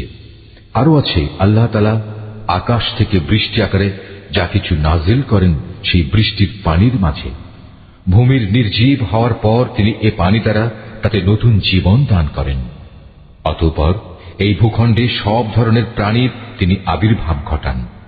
অবশ্যই বাতাসের প্রবাহ সৃষ্টি করার মাঝে এবং সে মেঘমালা যা আসমান জমিনের মাঝে বশীভূত করে রাখা হয়েছে, তার মাঝে সুস্থ বিবেকবান সম্প্রদায়ের জন্য নিদর্শন রয়েছে। পুরুষদের মাঝে কিছু সংখ্যক এমনও রয়েছে যে আল্লাহর বদলে অন্য কিছুকে তার সমকক্ষ মনে করে। তারা তাদের তেমনি ভালোবাসে যেমনটি শুধু আল্লাহ তাআলাকেই তাদের ভালোবাসা উচিত। আর যারা সত্যিকার অর্থে আল্লাহ তাআলার উপর ঈমান আনে তারা তো তাকেই সর্বাধিক পরিমাণে ভালোবাসবে। যারা আল্লাহর আনুগত্য না করে বাড়াবাড়ি করছে তারা যদি আযাব স্বচক্ষে দেখতে পেত তাহলে এরা বুঝতে পারত আসমান জমিনের সমুদয় শক্তি একমাত্র আল্লাহর জন্যই। শাস্তি দেওয়ার ব্যাপারে তিনি অত্যন্ত কঠোর। সেদিন ভয়াবহ শাস্তি দেখে হতভাগ্য লোকেরা দুনিয়ায় যাদের তারা মেনে চলত তাদের অনুসারীদের সাথে সম্পর্ক ছেদের কথা বলবে আমরা তো এদের চিনিই না। এদের উভয়ের মধ্যেকার ভঙ্গুর সব সম্পর্ক সেদিন ছিন্ন বিচ্ছিন্ন হয়ে যাবে। এ হতাশাগ্রস্ত অনুসারীরা সেদিন বলবে, আবার যদি একবার আমাদের জন্য পৃথিবীতে ফিরে যাবার সুযোগ থাকত তাহলে আজ যেমনি করে তারা আমাদের সাথে সম্পর্ক ছেদ করেছে আমরা সেখানে গিয়ে তাদের সাথে যাবতীয় সম্পর্ক ছেদ করে আসতাম। এভাবেই আল্লাহ তাআলা তাদের সমগ্র জীবনের কর্মকাণ্ডগুলো তাদের সামনে একরাশ লজ্জা ও আক্ষেপ হিসেবে তুলে ধরবেন। তাদের জন্য যে জাহান্নাম নির্ধারিত হয়ে আছে এরা কখনো সেই জাহান্নাম থেকে বেরিয়ে আসতে পারবে না। হে মানুষ, তোমরা আল্লাহর জমিনে যা কিছু হালাল ও পবিত্র জিনিস আছে তা খাও এবং হালাল হারামের ব্যাপারে শয়তানের পদাঙ্ক অনুসরণ করো না। অবশ্যই সে তোমাদের প্রকাশ্য দুশমন। শয়তানের কাজ হচ্ছে সে তোমাদের সব সময় পাপ ও অশ্লীল কাজের আদেশ দেয়, যাতে করে আল্লাহ তাআলার নামে তোমরা এমন সব কথা বলতে শুরু করো যা সম্পর্কে তোমরা কিছুই জানো না। তাদের যখন বলা হয় আল্লাহ তাআলা যা কিছু নাজিল করেছেন তোমরা তা মেনে চলো, তারা বলে আমরা তো শুধু সে পথেরই অনুসরণ করব যে পথের উপর আমরা আমাদের বাপ দাদাদের পেয়েছি। তাদের বাপ দাদারা যদি এ ব্যাপারে কোনো জ্ঞান বুদ্ধির পরিচয় নাও দিয়ে থাকে কিংবা তারা যদি হেদায়েত নাও পেয়ে থাকে তবু কি তারা তাদের অনুসরণ করবে? এভাবে যারা হেদায়েত অস্বীকার করে তাদের উদাহরণ হচ্ছে এমন জন্তুর মতো যে তার পালের আরেকটি জন্তুকে যখন ডাক দেয় তখন পেছনের সেই জন্তুটি তার চিৎকার ও কান্নার আওয়াজ ছাড়া আর কিছুই শুনতে পায় না। মূলত এরা কানেও শোনে না, কথাও বলতে পারে না, চোখেও দেখে না। এ কারণে হেদায়েতের কথাও এরা বুঝে না। মানুষ, তোমরা যারা ঈমান এনেছ আমি যেসব পাক পবিত্র জিনিস তোমাদের দান করেছি নিঃসংকোচে তা তোমরা খাও এবং এ নিয়ামতের জন্য আল্লাহ তাআলার শুকর আদায় করো। অবশ্য যদি তোমরা হালাল হারামের ব্যাপারে একান্তভাবে শুধু তাঁরই দাসত্ব করো। অবশ্যই তিনি মৃত জন্তুর গোশত, সব ধরনের রক্ত ও শূকরের গোশত হারাম ঘোষণা করেছেন এবং এমন সব জন্তু হারাম করেছেন যা আল্লাহ তাআলা ছাড়া অন্য কারো নামে জবাই কিংবা উৎসর্গ করা হয়েছে। তবে সে ব্যক্তির কথা আলাদা যাকে এজন্য বাধ্য করা হয়েছে। যদি সে ব্যক্তি এমন হয় যে সে আল্লাহর আইনের সীমা লঙ্ঘনকারী হয় না, অথবা যেটুকু হলে জীবনটা বাঁচে তার চেয়ে বেশি ভোগ করে তাতে অভ্যস্ত হয়ে পড়ে না, তাহলে এই অপারগতার সময় হারাম খেলে তার উপর কোনো গুনাহ নেই। অবশ্যই আল্লাহ তাআলা ক্ষমাশীল, তিনি অনেক মেহেরবান। এ সত্ত্বেও যারা আল্লাহর নাজিল করা তার কিতাবের অংশবিশেষ গোপন করে রাখে এবং সামান্য বৈষয়িক মূল্যে তা বিক্রি করে দেয়, তারা এটা দিয়ে যা হাসিল করে তা হচ্ছে আগুন, যা দিয়ে তারা নিজেদের পেট ভর্তি করে রাখে। শেষ বিচারের দিনে আল্লাহ তাআলা তাদের সাথে কথা বলবেন না, তিনি তাদের সেদিন পবিত্রও করবেন না। ভয়াবহ আযাব এদের জন্য নির্দিষ্ট। এরা হেদায়েতের বদলে গুমরাহির পথ কিনে নিয়েছে, ক্ষমার বদলে তারা আযাব বেছে নিয়েছে। এরা ধৈর্যের সাথে ধীরে ধীরে জাহান্নামের আগুনের উপর গিয়ে পড়েছে। এটা এই জন্যে আল্লাহ তাআলা মানব জাতির জন্য আগে থেকেই সত্য দ্বীন সহকারে কিতাব নাজিল করে দিয়েছেন। যারা এই কিতাবে মতবিরোধে লিপ্ত হয়েছে তারা সত্য ও ন্যায়ের পথ থেকে অনেক দূরে বিক্ষিপ্ত হয়ে গেছে। তোমরা তোমাদের মুখ পূর্ব দিকে ফেরাও বা পশ্চিম দিকে ফেরাও, এতে কিন্তু কোনোই কল্যাণ নিহিত নেই। আসল নেকি হচ্ছে একজন মানুষ ঈমান আনবে আল্লাহর উপর, পরকালের উপর, ফেরেশতাদের উপর, আল্লাহর কিতাবের উপর, কিতাবের বাহক নবী রাসূলদের উপর এবং আল্লাহর দেয়া মাল সম্পদ তারই ভালোবাসা পাবার মানুষে আত্মীয় স্বজন, এতিম, মিসকিন ও পথিক মুসাফিরের জন্য ব্যয় করবে। সাহায্য প্রার্থী, দুস্থ মানুষ, সর্বোপরি মানুষদের কয়েদ ও দাসত্বের বন্দী দশা থেকে মুক্ত করার কাজে অর্থ ব্যয় করবে। নামাজ প্রতিষ্ঠা করবে, দারিদ্র বিমোচনের জন্য যাকাত আদায় করবে। তাছাড়াও রয়েছে সেসব পুণ্যবান মানুষ যারা প্রতিশ্রুতি দিলে তা পালন করে, ক্ষুধা দারিদ্র্যের সময় ও দুর্দিনে ধৈর্য ধারণ করে। মূলত এরাই হচ্ছে সত্যবাদী এবং এরাই হচ্ছে প্রকৃত আল্লাহভীরু মানুষ। হে মানুষ, যারা ঈমান এনেছ, তোমাদের জন্য নরহত্যার কিসাস তথা প্রতিশোধ কিভাবে নিতে হবে তা নির্ধারণ করে দেয়া হয়েছে, এবং তা এই যে মৃত স্বাধীন ব্যক্তির বদলে স্বাধীন ব্যক্তি দণ্ডাজ্ঞা পাবে, দাসের বদলে পাবে দাস, নারীর বদলে নারীর উপর দণ্ড প্রযোজ্য হবে।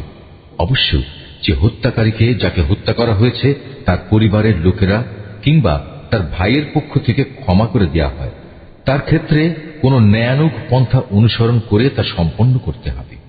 এটা তোমাদের মালিকের পক্ষ থেকে দণ্ড হ্রাস করার উপায় এবং তার একটি অনুগ্রহ মাত্র। যদি কেউ এর পরেও বাড়াবাড়ি করে তাহলে তার জন্য কঠোর শাস্তি রয়েছে। হে বিবেকবান লোকেরা, আল্লাহর নির্ধারিত এই কিসাসের মাঝেই সত্যিকার অর্থে তোমাদের সমাজ ও জাতির জীবন নিহিত রয়েছে। আশা করা যায় অতঃপর তোমরা সতর্ক হয়ে চলবে। হে ঈমানদার লোকেরা, তোমাদের জন্য এই আদেশ জারি করা হয়েছে যে যদি তোমাদের মাঝে কোনো লোকের মৃত্যু এসে হাজির হয় এবং সে যদি কিছু সম্পদ রেখে যায়, তাহলে ন্যায়ানুগ পন্থায় তা বন্টনের কাজে তার পিতামাতা ও আত্মীয় স্বজনের জন্য ওসিয়তের ব্যবস্থা রয়েছে। এটা পরহেজগার লোকদের উপর একান্ত করণীয়। যারা তার এই ওসিয়ত শুনে নেওয়ার পর নিজেদের স্বার্থে তা পাল্টে নিল, তাদের জানা উচিত এটা বদলানোর অপরাধের দায়িত্ব তাদের উপরই বর্তাবে। আল্লাহ তাআলা সবকিছুই শোনেন এবং সবকিছুই তার জানা। অবশ্য কারো যদি ওসিয়তকারীর কাছ থেকে এ ধরনের আশঙ্কা থাকে যে সে পক্ষপাতিত্ব করে কারো প্রতি অবিচার করে গেছে কিংবা কারো সাথে এর ফলে নাইনসাফি করা হয়েছে, তাহলে যদি সদিচ্ছা নিয়ে মূল বিষয়টি সংশোধন করে নেয়, এতে তার কোনো দোষ হবে না। আল্লাহ তাআলা বড়ই ক্ষমাশীল, মেহেরবান। হে মানুষ, তোমরা যারা ঈমান এনেছ, তোমাদের উপর রোজা ফরজ করে দেয়া হয়েছে, যেমনি করে ফরজ করা হয়েছিল তোমাদের পূর্ববর্তী লোকদের উপর, যেন তোমরা এর মাধ্যমে আল্লাহকে ভয় করতে পারো। রোজা ফরজ করা হয়েছে কয়েকটি নির্দিষ্ট দিনের জন্য। তারপরেও কেউ যদি সে দিনগুলোতে অসুস্থ হয়ে যায় কিংবা কেউ যদি তখন সফরে থাকে, সে ব্যক্তি সমপরিমাণ দিনের রোজা সুস্থ হয়ে অথবা সফর থেকে ফিরে এসে আদায় করে নেবে। এর পরেও যাদের উপর রোজা একান্ত কষ্টকর হবে, তাদের জন্য এর বিনিময়ে ফিদিয়া থাকবে, এবং তা হচ্ছে একজন গরিব ব্যক্তিকে তৃপ্তি ভরে খাবার দেয়া। অবশ্য যদি কোনো ব্যক্তি এর চাইতে বেশি দিয়ে ভালো কাজ করতে চায়, তাহলে এ অতিরিক্ত কাজ তার জন্য হবে একান্ত কল্যাণকর। তবে এ সময় তোমরা যদি রোজা রাখতে পারো, তাই তোমাদের জন্য ভালো। তোমরা যদি রোজার উপকারিতা সম্পর্কে জানতে যে এতেই কল্যাণ রয়েছে। রোজার মাস এমন একটি মাস যাতে কোরআন নাজিল করা হয়েছে, আর এই কোরআন হচ্ছে মানব জাতির জন্য পথের দিশা, সৎ পথের সুস্পষ্ট নিদর্শন, মানুষদের জন্য হক বাতিলের পার্থক্যকারী। অতএব তোমাদের মধ্যে যে ব্যক্তি এ মাসটি পাবে, সে এতে রোজা রাখবে। তবে যদি সে অসুস্থ হয়ে পড়ে কিংবা সফরে থাকে, সে পরবর্তী কোনো সময় গুনে গুনে সেই পরিমাণ দিন পূরণ করে নেবে। এ সুযোগ দিয়ে আল্লাহ তাআলা তোমাদের জীবন আসান করে দিতে চান। আল্লাহ তাআলা কখনোই তোমাদের জীবন কঠোর করে দিতে চান না। আল্লাহর উদ্দেশ্য হচ্ছে তোমরা যেন গুনে গুনে রোজার সংখ্যাগুলো পূরণ করতে পারো। আল্লাহ তাআলা তোমাদের কোরআনের মাধ্যমে জীবন যাপনের যে পদ্ধতি শিখিয়েছেন, তার জন্য তোমরা তার মাহাত্ম্য বর্ণনা করতে এবং তার কৃতজ্ঞতা আদায় করতে পারো। হে নবী, আমার কোনো বান্দা যখন তোমাকে আমার ব্যাপারে জিজ্ঞেস করে, তাকে তুমি বলে দিও, আমি তার একান্ত কাছেই আছি। আমি আহ্বানকারীর ডাকে সাড়া দিই যখন সে আমাকে ডাকে। তাই তাদের উচিত আমার আহ্বানে সাড়া দেয়া এবং সম্পূর্ণভাবে আমার উপরই ঈমান আনা। আশা করা যায় এতে করে তারা সঠিক পথের সন্ধান পাবে। রোজার মাসের রাতের বেলায় তোমাদের স্ত্রীদের কাছে যৌন মিলনের জন্য যাওয়া তোমাদের জন্য হালাল করে দেয়া হয়েছে, কারণ তোমাদের নারীরা যেমনি তোমাদের জন্য পোশাক স্বরূপ, ঠিক তোমরাও তাদের জন্য পোশাক সমতুল্য। আল্লাহ তাআলা এটা জানেন।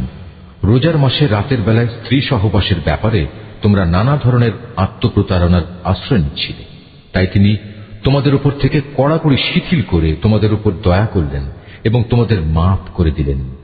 এখন তোমরা চাইলে তাদের সাথে সহবাস করতে পারো এবং এ ব্যাপারে আল্লাহ পাক তোমাদের জন্য যা বিধিবিধান কিংবা সন্তান লিখে রেখেছেন তা সন্ধান করো। রোজার সময় পানাহারের ব্যাপারে আল্লাহর নির্দেশ হচ্ছে, তোমরা পানাহার অব্যাহত রাখতে পারো যতক্ষণ পর্যন্ত রাতের অন্ধকার রেখার ভেতর থেকে ভোরের শুভ্র আলোক রেখা তোমাদের জন্য পরিষ্কার প্রতিভাত না হয়। অতঃপর তোমরা রাতের আগমন পর্যন্ত রোজা পূর্ণ করে নাও। তবে মসজিদে যখন তোমরা ইতিকাফ অবস্থায় থাকবে তখন নারী সম্ভোগ থেকে বিরত থেকো। এই হচ্ছে আল্লাহ তাআলার নির্ধারিত সীমারেখা। অতএব তোমরা কখনো এর কাছেও যেও না। এভাবেই আল্লাহ তাআলা তাঁর যাবতীয় নিদর্শন মানুষদের জন্য বলে দিয়েছেন, যাতে করে তারা এ আলোকে আল্লাহ তাআলাকে ভয় করতে পারে। তোমরা একে অন্যের অর্থ সম্পদ অন্যায় অবৈধভাবে আত্মসাৎ করো না। আবার জেনে বুঝে অন্যায়ভাবে অন্যের সম্পদ ভোগ করার জন্য এর একাংশ বিচারকদের সামনে ঘুষ কিংবা উপঢৌকন হিসেবেও পেশ করো না। তারা তোমাকে নতুন চাঁদগুলো ও তাদের বাড়া কমা সম্পর্কে জিজ্ঞেস করবে। তুমি তাদের বলে দাও, মূলত এগুলো হচ্ছে মানব জাতির জন্য একটি স্থায়ী সময় নির্ঘণ্ট, যার মাধ্যমে মানুষরা দিন তারিখ সম্পর্কে জানতে পারে। তাছাড়া এর মাধ্যমে লোকেরা হজের সময়সূচিও জেনে নিতে পারে। এহরাম বাঁধার পর পেছন দরজা দিয়ে ঘরে প্রবেশ করার মাঝে কোনো সওয়াব নেই। আসল নেকি হচ্ছে কে আল্লাহ তাআলাকে ভয় করল তা দেখা। এখন থেকে ঘরে ঢোকার সময় সামনের দুয়ার দিয়েই তোমরা আসা যাওয়া করো। তোমরা একমাত্র আল্লাহ তাআলাকে ভয় করবে। আশা করা যায় তোমরা কামিয়াব হতে পারবে। আল্লাহ তাআলার পথে সেসব লোকের সাথে লড়াই করো যারা তোমাদের সাথে লড়াই করে, কিন্তু কোনো অবস্থায় সীমা লঙ্ঘন করো না, কারণ আল্লাহ তাআলা কখনো সীমা লঙ্ঘনকারীদের পছন্দ করেন না। যেখানেই তোমরা তাদের পাও সেখানেই তোমরা তাদের হত্যা করো। যেসব স্থান থেকে তারা তোমাদের বহিষ্কার করে দিয়েছে তোমরাও তাদের সেসব স্থান থেকে বের করে দাও। জেনে রেখো, ফিতনা, ফাসাদ, দাঙ্গা হাঙ্গামা, নরহত্যার চাইতেও বড় অপরাধ তোমরা কাবা ঘরের পাশে কখনো তাদের সাথে যুদ্ধে লিপ্ত হলো না, যতক্ষণ পর্যন্ত তারা সেখানে তোমাদের আক্রমণ না করে। তারা যদি তোমাদের সাথে যুদ্ধ করে তাহলে তোমরা তাদের সাথে যুদ্ধ করো। এভাবেই কাফেরদের শাস্তি দেয়া হয়। তবে তারা যদি যুদ্ধ বিগ্রহ থেকে ফিরে আসে তাহলে মনে রেখো, আল্লাহ তাআলা বড়ই ক্ষমাশীল ও দয়ার আধার। তোমরা তাদের সাথে লড়াই করতে থাকো যতক্ষণ না জমিন থেকে ফিতনা নির্মূল হয়ে যায় এবং আল্লাহর জমিনে আল্লাহর দেয়া জীবন ব্যবস্থা পূর্ণাঙ্গভাবে আল্লাহর জন্য নির্দিষ্ট হয়ে যায়। যদি তারা যুদ্ধ থেকে ফিরে আসে তবে তাদের সাথে আর কোনো বাড়াবাড়ি নয়। তবে হ্যাঁ, যারা নিজেরাই জালেম তাদের উপর এটা প্রযোজ্য নয়। একটি সম্মানিত মাসের বদলেই একটি সম্মানিত মাস আশা করা যাবে। প্রয়োজনে এই সম্মানিত মাস সমূহেও প্রতিশোধ ব্যবস্থা বৈধ হবে। এ সময়ে যদি কেউ তোমাদের উপর হস্ত প্রসারিত করে তাহলে তোমরাও তাদের উপর তেমনি হস্ত প্রসারিত করে জবাব দাও। তবে সর্বদাই আল্লাহকে ভয় করতে থাকো। মনে রেখো, যারা অপরাধ থেকে বেঁচে থাকে আল্লাহ তাআলা তাদের সাথে রয়েছেন। আল্লাহর পথে অর্থ সম্পদ ব্যয় করো। অর্থ সম্পদ আঁকড়ে ধরে নিজেদের হাতেই নিজেদের ধ্বংসের অতলে নিক্ষেপ করো না, এবং তোমরা অন্য মানুষদের সাথে দয়া অনুগ্রহ করো। নিশ্চয়ই আল্লাহ তাআলা অনুগ্রহকারী ব্যক্তিদের ভালোবাসেন। আল্লাহ তাআলার সন্তুষ্টির জন্য হজ ও উমরা সম্পন্ন করো। পথে যদি তোমাদের কোথাও আটকে দেয়া হয় তাহলে সে স্থানেই কোরবানির জন্য যা কিছু সহজভাবে হাতের কাছে পাওয়া যায় তা দিয়েই কোরবানি আদায় করে নাও। তবে কোরবানির পশু তার নির্দিষ্ট গন্তব্যস্থলে পৌঁছার আগ পর্যন্ত তোমরা তোমাদের মাথা মুন্ডন করো না।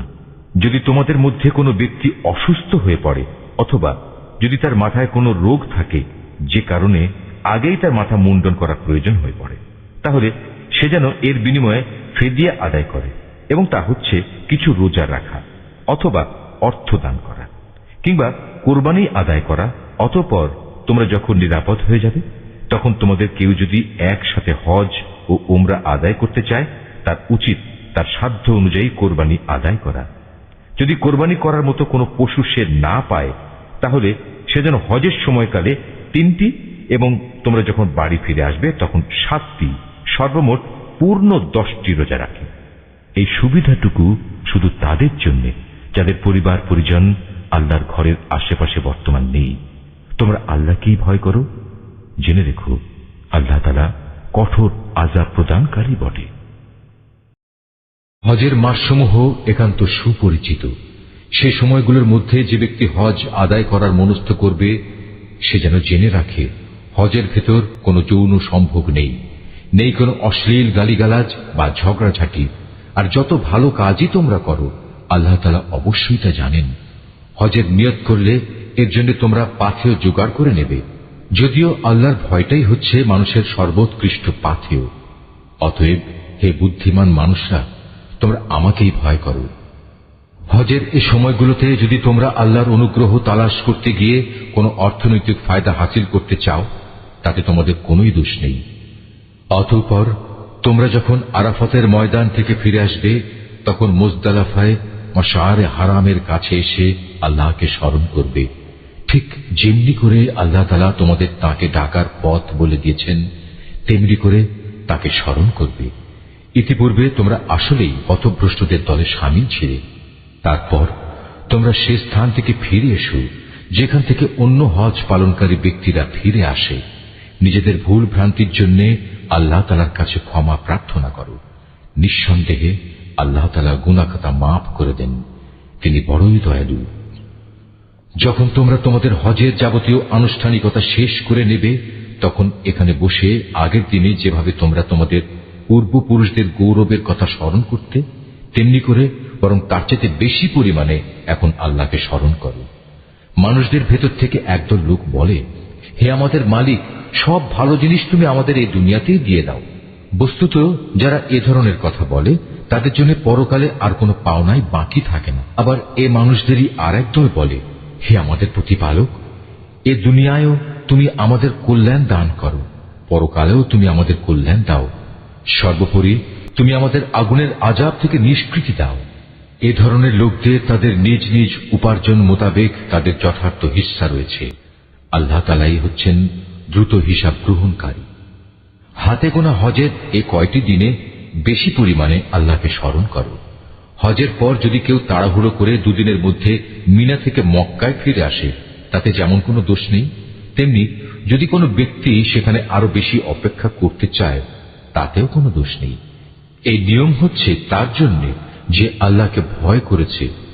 তোমরা শুধু আল্লাহ তাআলাকে ভয় করো এবং জেনে রাখো একদিন তোমাদের তাঁর কাছেই জড়ো করা হবে। মানুষদের মাঝে এমন লোকও আছে পার্থিব জীবনে যার কথা তোমাকে খুবই উৎফুল্ল করবে। তার মনে যা কিছু আছে তার উপর সে আল্লাহ তাআলাকে সাক্ষী বানায়, কিন্তু এর প্রকৃত পরিচয় হচ্ছে সে ভীষণ ঝগড়াটে ব্যক্তি। আবার সে যখন আল্লাহর জমিনের কোথাও ক্ষমতার আসনে বসতে পারে তখন সে নানা প্রকারে অশান্তি সৃষ্টি করতে শুরু করে, জমিনের শস্য ক্ষেত্র বিনাশ করে, জীবজন্তুর বংশ নির্মূল করতে চায়। মূলত আল্লাহ তাআলা কখনো বিপর্যয় সৃষ্টিকারী মানুষদের পছন্দ করেন না। যখন তাকে বলা হয় ফিতনা ফাসাদ সৃষ্টি না করে তুমি আল্লাহ তাআলাকে ভয় করো, তখন তাকে মিথ্যা অহংকারে পেয়ে বসে যা গুনাহর সাথে মেশানো থাকে। মূলত এ চরিত্রের লোকের জন্য জাহান্নামই যথেষ্ট, আর তা হচ্ছে একান্ত নিকৃষ্টতম ঠিকানা। এদের ভেতর আবার এমন কিছু লোক রয়েছে যারা আল্লাহ তাআলার এতটুকু সন্তুষ্টি লাভের জন্য নিজের জীবন পর্যন্ত বিক্রি করে দেয়। আল্লাহ তাআলা এ ধরনের বান্দাদের প্রতি সত্যিই অনুগ্রহশীল। হে ইমানদার লোকেরা, তোমরা পুরোপুরি ইসলামের ছায়াতলে এসে যাও এবং কোনো অবস্থায় অভিশপ্ত শয়তানের পদাঙ্ক অনুসরণ করো না, কেননা শয়তান হচ্ছে তোমাদের প্রকাশ্যতম দুশমন। আল্লাহ তাআলার পক্ষ থেকে এসব সুস্পষ্ট নিদর্শন তোমাদের কাছে এসে যাওয়ার পরও যদি তোমাদের পদস্খলন হয় তাহলে নিশ্চিত জেনে রাখো আল্লাহ তাআলা মহাবিজ্ঞ ও পরাক্রমশালী। তারা কি সেদিনের অপেক্ষা করছে যখন আল্লাহ তাআলা স্বয়ং তার ফেরেশতা সহ মেঘের ছায়া দিয়ে এখানে আসবেন এবং তখন তাদের ভাগ্যের চূড়ান্ত ফয়সালা হয়ে যাবে। সব কয়টি ব্যাপার সর্বশেষে তার কাছেই উপনীত হবে। তুমি বনী ইসরায়েলদের জিজ্ঞেস করো, কি পরিমাণ সুস্পষ্ট নিদর্শন আমি তাদের দান করেছি। আমি তাদের বলেছি, যার কাছে হেদায়েতের নিয়ামত আসার পর সে নিজে তা বদলে ফেলে, তার জন্য আল্লাহ তাআলা কঠোর শাস্তি দানকারী।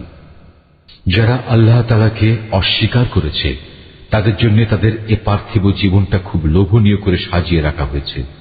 এরা ঈমানদার ব্যক্তিদের বিদ্রূপ করে, অথচ এই ঈমানদার ব্যক্তি যারা আল্লাহ তাআলাকে ভয় করেছে, শেষ বিচারের দিন তাদের মর্যাদা এদের তুলনায় অনেক বেশি হবে। আল্লাহ তাআলা যাকে চান তাকে অপরিমিত রিজিক দান করেন। সময় সব মানুষ একই উম্মতের অন্তর্ভুক্ত ছিল, পরে এরা নানা দলে উপদলে বিভক্ত হয়ে তাদের স্রষ্টাকেই ভুলে গেল।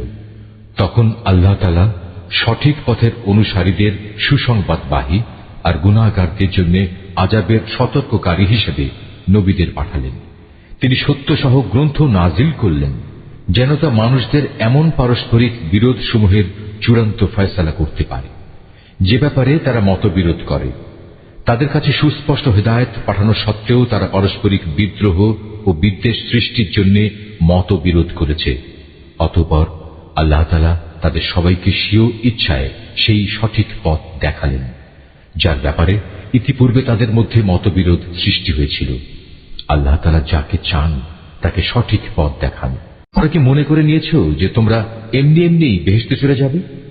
এখনো পূর্ববর্তী নবীদের অনুসারীদের বিপদের মতো কিছুই তোমাদের উপর নাজিল হয়নি। তাদের উপর বহু ধরনের বিপর্যয় ও সংকট এসেছে। কঠোর নির্যাতনে তারা নির্যাতিত হয়েছে, কঠিন নিপীড়নে তারা শিহরিত হয়ে উঠেছে।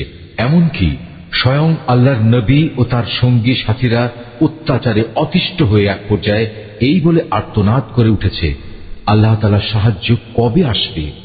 আল্লাহ তাআলা তাঁর প্রিয়জনদের সান্ত্বনা দিয়ে বললেন, অবশ্যই আল্লাহ তাআলার সাহায্য অতি নিকটে। তারা তোমার কাছে জানতে চাইবে তারা কি কি খাতে খরচ করবে।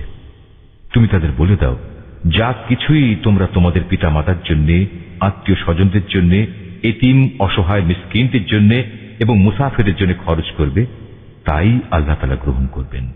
যা ভালো কাজ তোমরা করবে আল্লাহ তাআলা তা অবশ্যই জানতে পারবেন। প্রতিষ্ঠা ও অসত্য নির্মূল করার জন্য যুদ্ধ তোমাদের উপর ফরজ করে দেয়া হয়েছে, আর এটাই তোমাদের ভালো লাগে না। কিন্তু তোমাদের জেনে রাখা উচিত, এমন কোন জিনিস তো থাকতে পারে যা তোমাদের ভালো লাগে না, অথচ তাই তোমাদের জন্য কল্যাণকর। আবার একইভাবে এমন কোন জিনিস যা তোমাদের খুবই ভালো লাগবে, কিন্তু পরিণামে তা হবে তোমাদের জন্য খুবই ক্ষতিকর। আল্লাহ তাআলাই সব চাইতে ভালো জানেন, তোমরা কিছুই জানো না। সম্মানিত মাস ও তাতে যুদ্ধ করা সম্পর্কে তারা তোমাকে জিজ্ঞেস করবে। তুমি তাদের বলে দাও, এই মাসে যুদ্ধ বিগ্রহ করা অনেক বড় গুনার কথা, কিন্তু আল্লাহর কাছে এর চাইতে বড় গুনাহ হচ্ছে আল্লাহর পথ থেকে মানুষদের ফিরিয়ে রাখা, আল্লাহকে অস্বীকার করা, খানায়ে কাবার দিকে যাওয়ার পথ রোধ করা ও সেখানকার অধিবাসীদের সেখান থেকে বের করে দেয়া। আর আল্লাহ দ্রোহিতার ফিতনা ফাসাদ হত্যাকাণ্ডের চাইতেও অনেক বড় অন্যায়। এ কারণেই এরা তোমাদের সাথে এ মাসসমূহে লড়াই বন্ধ করে দেবে বলে তুমি ভেবো না। তারা তো পারলে বরং তোমাদের সবাইকে তোমাদের ইসলামী জীবন বিধান থেকেও ফিরিয়ে নিতে চাইবে। যদি তোমাদের কোনো ব্যক্তি তার দিন থেকে ফিরে যায়, অতঃপর সে মৃত্যু মুখে পতিত হয় এমন অবস্থায় যে সে সুস্পষ্ট কাফের ছিল, তাহলে তারাই হবে সে লোক যাদের যাবতীয় কর্মকাণ্ড দুনিয়া আখিরাতে বিফলে যাবে, আর এরাই হবে জাহান্নামের অধিবাসী। সেখানে তারা চিরদিন থাকবে। যারা ঈমান এনেছে, যারা হিজরত করেছে এবং আল্লাহর পথে জিহাদ করেছে, তারাই আল্লাহ তাআলার পক্ষ থেকে অনুগৃহীত হবার আশা করতে পারে। আল্লাহ তাআলা ক্ষমাশীল, অত্যন্ত দয়ালু। এরা তোমাকে মদ ও জুয়া সম্পর্কে জিজ্ঞেস করবে। তুমি তাদের বলে দাও, এই দুটো জিনিসের মধ্যে অনেক বড় ধরনের পাপ রয়েছে। যদিও মানুষের জন্য এর কিছু কিছু ব্যবসায়িক উপকারিতাও রয়েছে, কিন্তু এ উভয়ের ধ্বংসকারী গুনাহ তার ব্যবসায়িক উপকারিতার চাইতে অনেক বেশি। তারা তোমাকে এও জিজ্ঞেস করে তারা নেক কাজে কি কি খরচ করবে। তুমি তাদের বলো, দৈনন্দিন প্রয়োজন পূরণের পর যা অতিরিক্ত তাই, আল্লাহ তাআলা এভাবে তোমাদের জন্য তাঁর আয়াতসমূহ খুলে খুলে বলে দেন, যাতে করে তোমরা এ নিয়ে চিন্তা ভাবনা করতে পারো। এ নির্দেশ তোমাদের ইহকাল ও পরকালের কল্যাণের জন্যই। তোমাকে তারা এতিমদের ব্যাপারে জিজ্ঞেস করবে, তুমি বলো, তাদের জন্য গৃহীত সব পন্থাই উত্তম, যদি তোমরা তোমাদের ধন সম্পদ তাদের সাথে মিশিয়ে ফেলো, তাতে কোনো দোষ নেই, কারণ তারা তো তোমাদেরই ভাই। আর আল্লাহ তাআলা এটা ভালো করেই জানেন কে ন্যায়ানুগ পন্থায় আছে আর কে ফাসাদি স্বভাবের লোক। আল্লাহ তাআলা চাইলে এ ব্যাপারে আরো অধিক কড়াকড়ি আরোপ করতে পারতেন। নিঃসন্দেহে আল্লাহ তাআলা ক্ষমতাবান এবং কুশলীও। তোমরা কখনো কোনো মুশরিক নারী বিয়ে করো না, যতক্ষণ না তারা ঈমান আনে। মনে রেখো, একজন মুসলমান দাসীও একজন ঐতিহ্যবাহী মুশরিক নারীর চাইতে উত্তম, যদিও এ মুশরিক নারীটি তোমাদের বেশি ভালো লাগে। হে মুসলিম মহিলারা, তোমরা কখনো কোনো মুশরিক পুরুষদের বিয়ে করো না, যতক্ষণ না তারা আল্লাহর উপর ঈমান আনে। কেননা একজন ঈমানদার দাসও একজন উঁচু খানদানের মুশরিক ব্যক্তির চাইতে ভালো, যদিও এ মুশরিক ব্যক্তিটি তোমাদের ভালো লাগে। আসলে এরা তোমাদের জাহান্নামের আগুনের দিকেই ডেকে নেবে। আর আল্লাহ তাআলা হামেশাই তার মুমিন বান্দাদের তার আদেশ বলে জান্নাত ও ক্ষমার দিকে আহ্বান জানান, এবং এজন্যে তিনি তার আয়াতসমূহ মানুষদের কাছে স্পষ্ট করে বর্ণনা করেন, যাতে করে তারা উপদেশ গ্রহণ করতে পারে। হে নবী, তারা তোমার কাছ থেকে মহিলাদের মাসিক ঋতুকাল ও এ সময়ে তাদের সাথে দৈহিক মিলন সম্পর্কে জানতে চাইবে।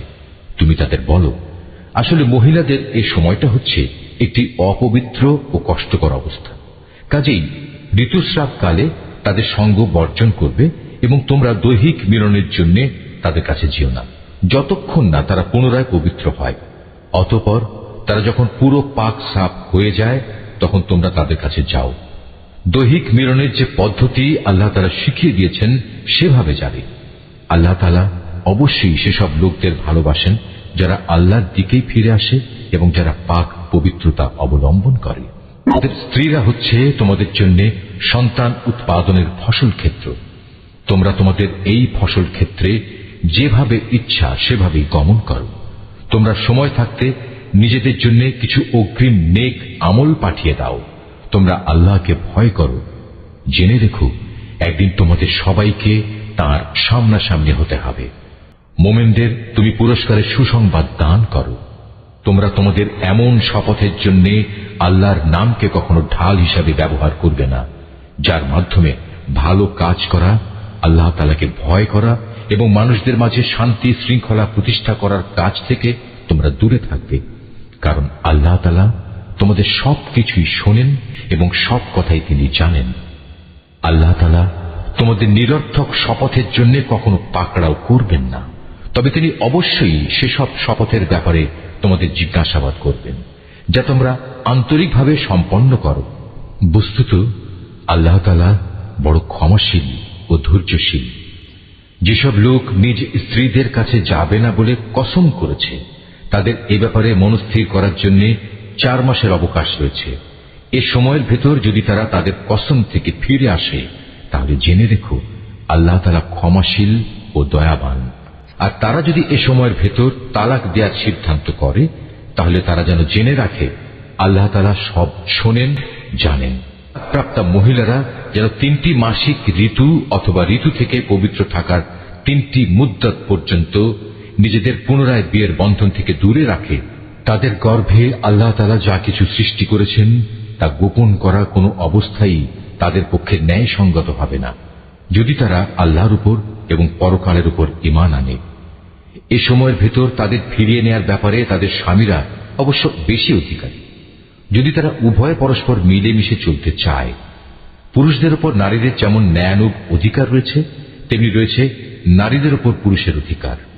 পারিবারিক ভরণ পোষণের দায়িত্বের কারণে তাদের উপর পুরুষের মর্যাদা একমাত্রা বেশি রয়েছে। আল্লাহ তাআলা বিপুল ক্ষমতার মালিক, তিনি পরম কুশলী। তালাক 2 বার মাত্র উচ্চারণ করা যেতে পারে। 3য়বারের আগেই হয় সম্মান মর্যাদার সাথে তাকে ফিরিয়ে আনতে হবে, অথবা সহৃদয়তার সাথে তাকে চলে যেতে দেবে।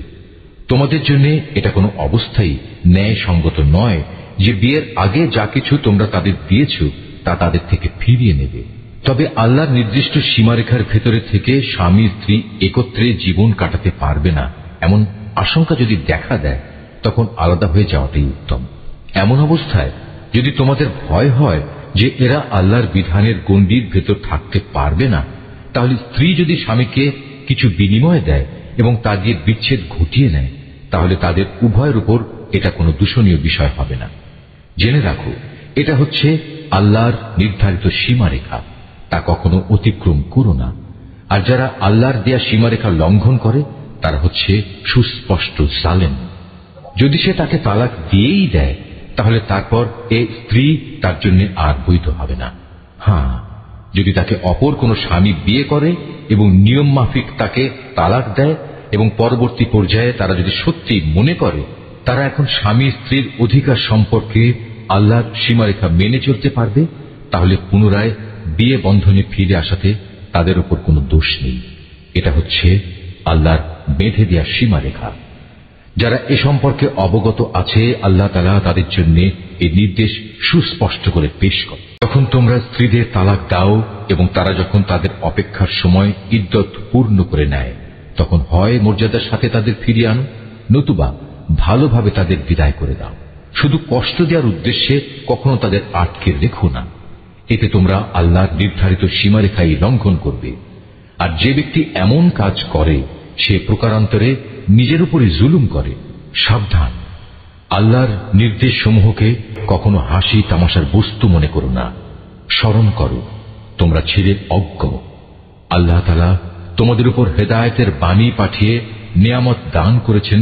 শুধু তাই নয়, তিনি তোমাদের জন্য জ্ঞান ও যুক্তিপূর্ণ কিতাব নাজিল করেছেন, যা তোমাদের দৈনন্দিন জীবনের নিয়ম কানুন বাতলে দেয়। অতএব তোমরা আল্লাহকে ভয় করো এবং জেনে রাখো, তিনি তোমাদের যাবতীয় কাজকর্ম সম্পর্কে সম্পূর্ণ ওয়াকিবহাল রয়েছেন। যখন তোমরা তোমাদের স্ত্রীদের তালাক দিয়ে দাও, অতঃপর তালাক প্রাপ্ত স্ত্রীরাও তাদের নির্ধারিত অপেক্ষার সময় ইদ্যত পালন শেষ করে নেয়, তখন তোমরা তাদের পছন্দ মতো স্বামীদের সাথে বিয়ের ব্যাপারে বাধা দিও না।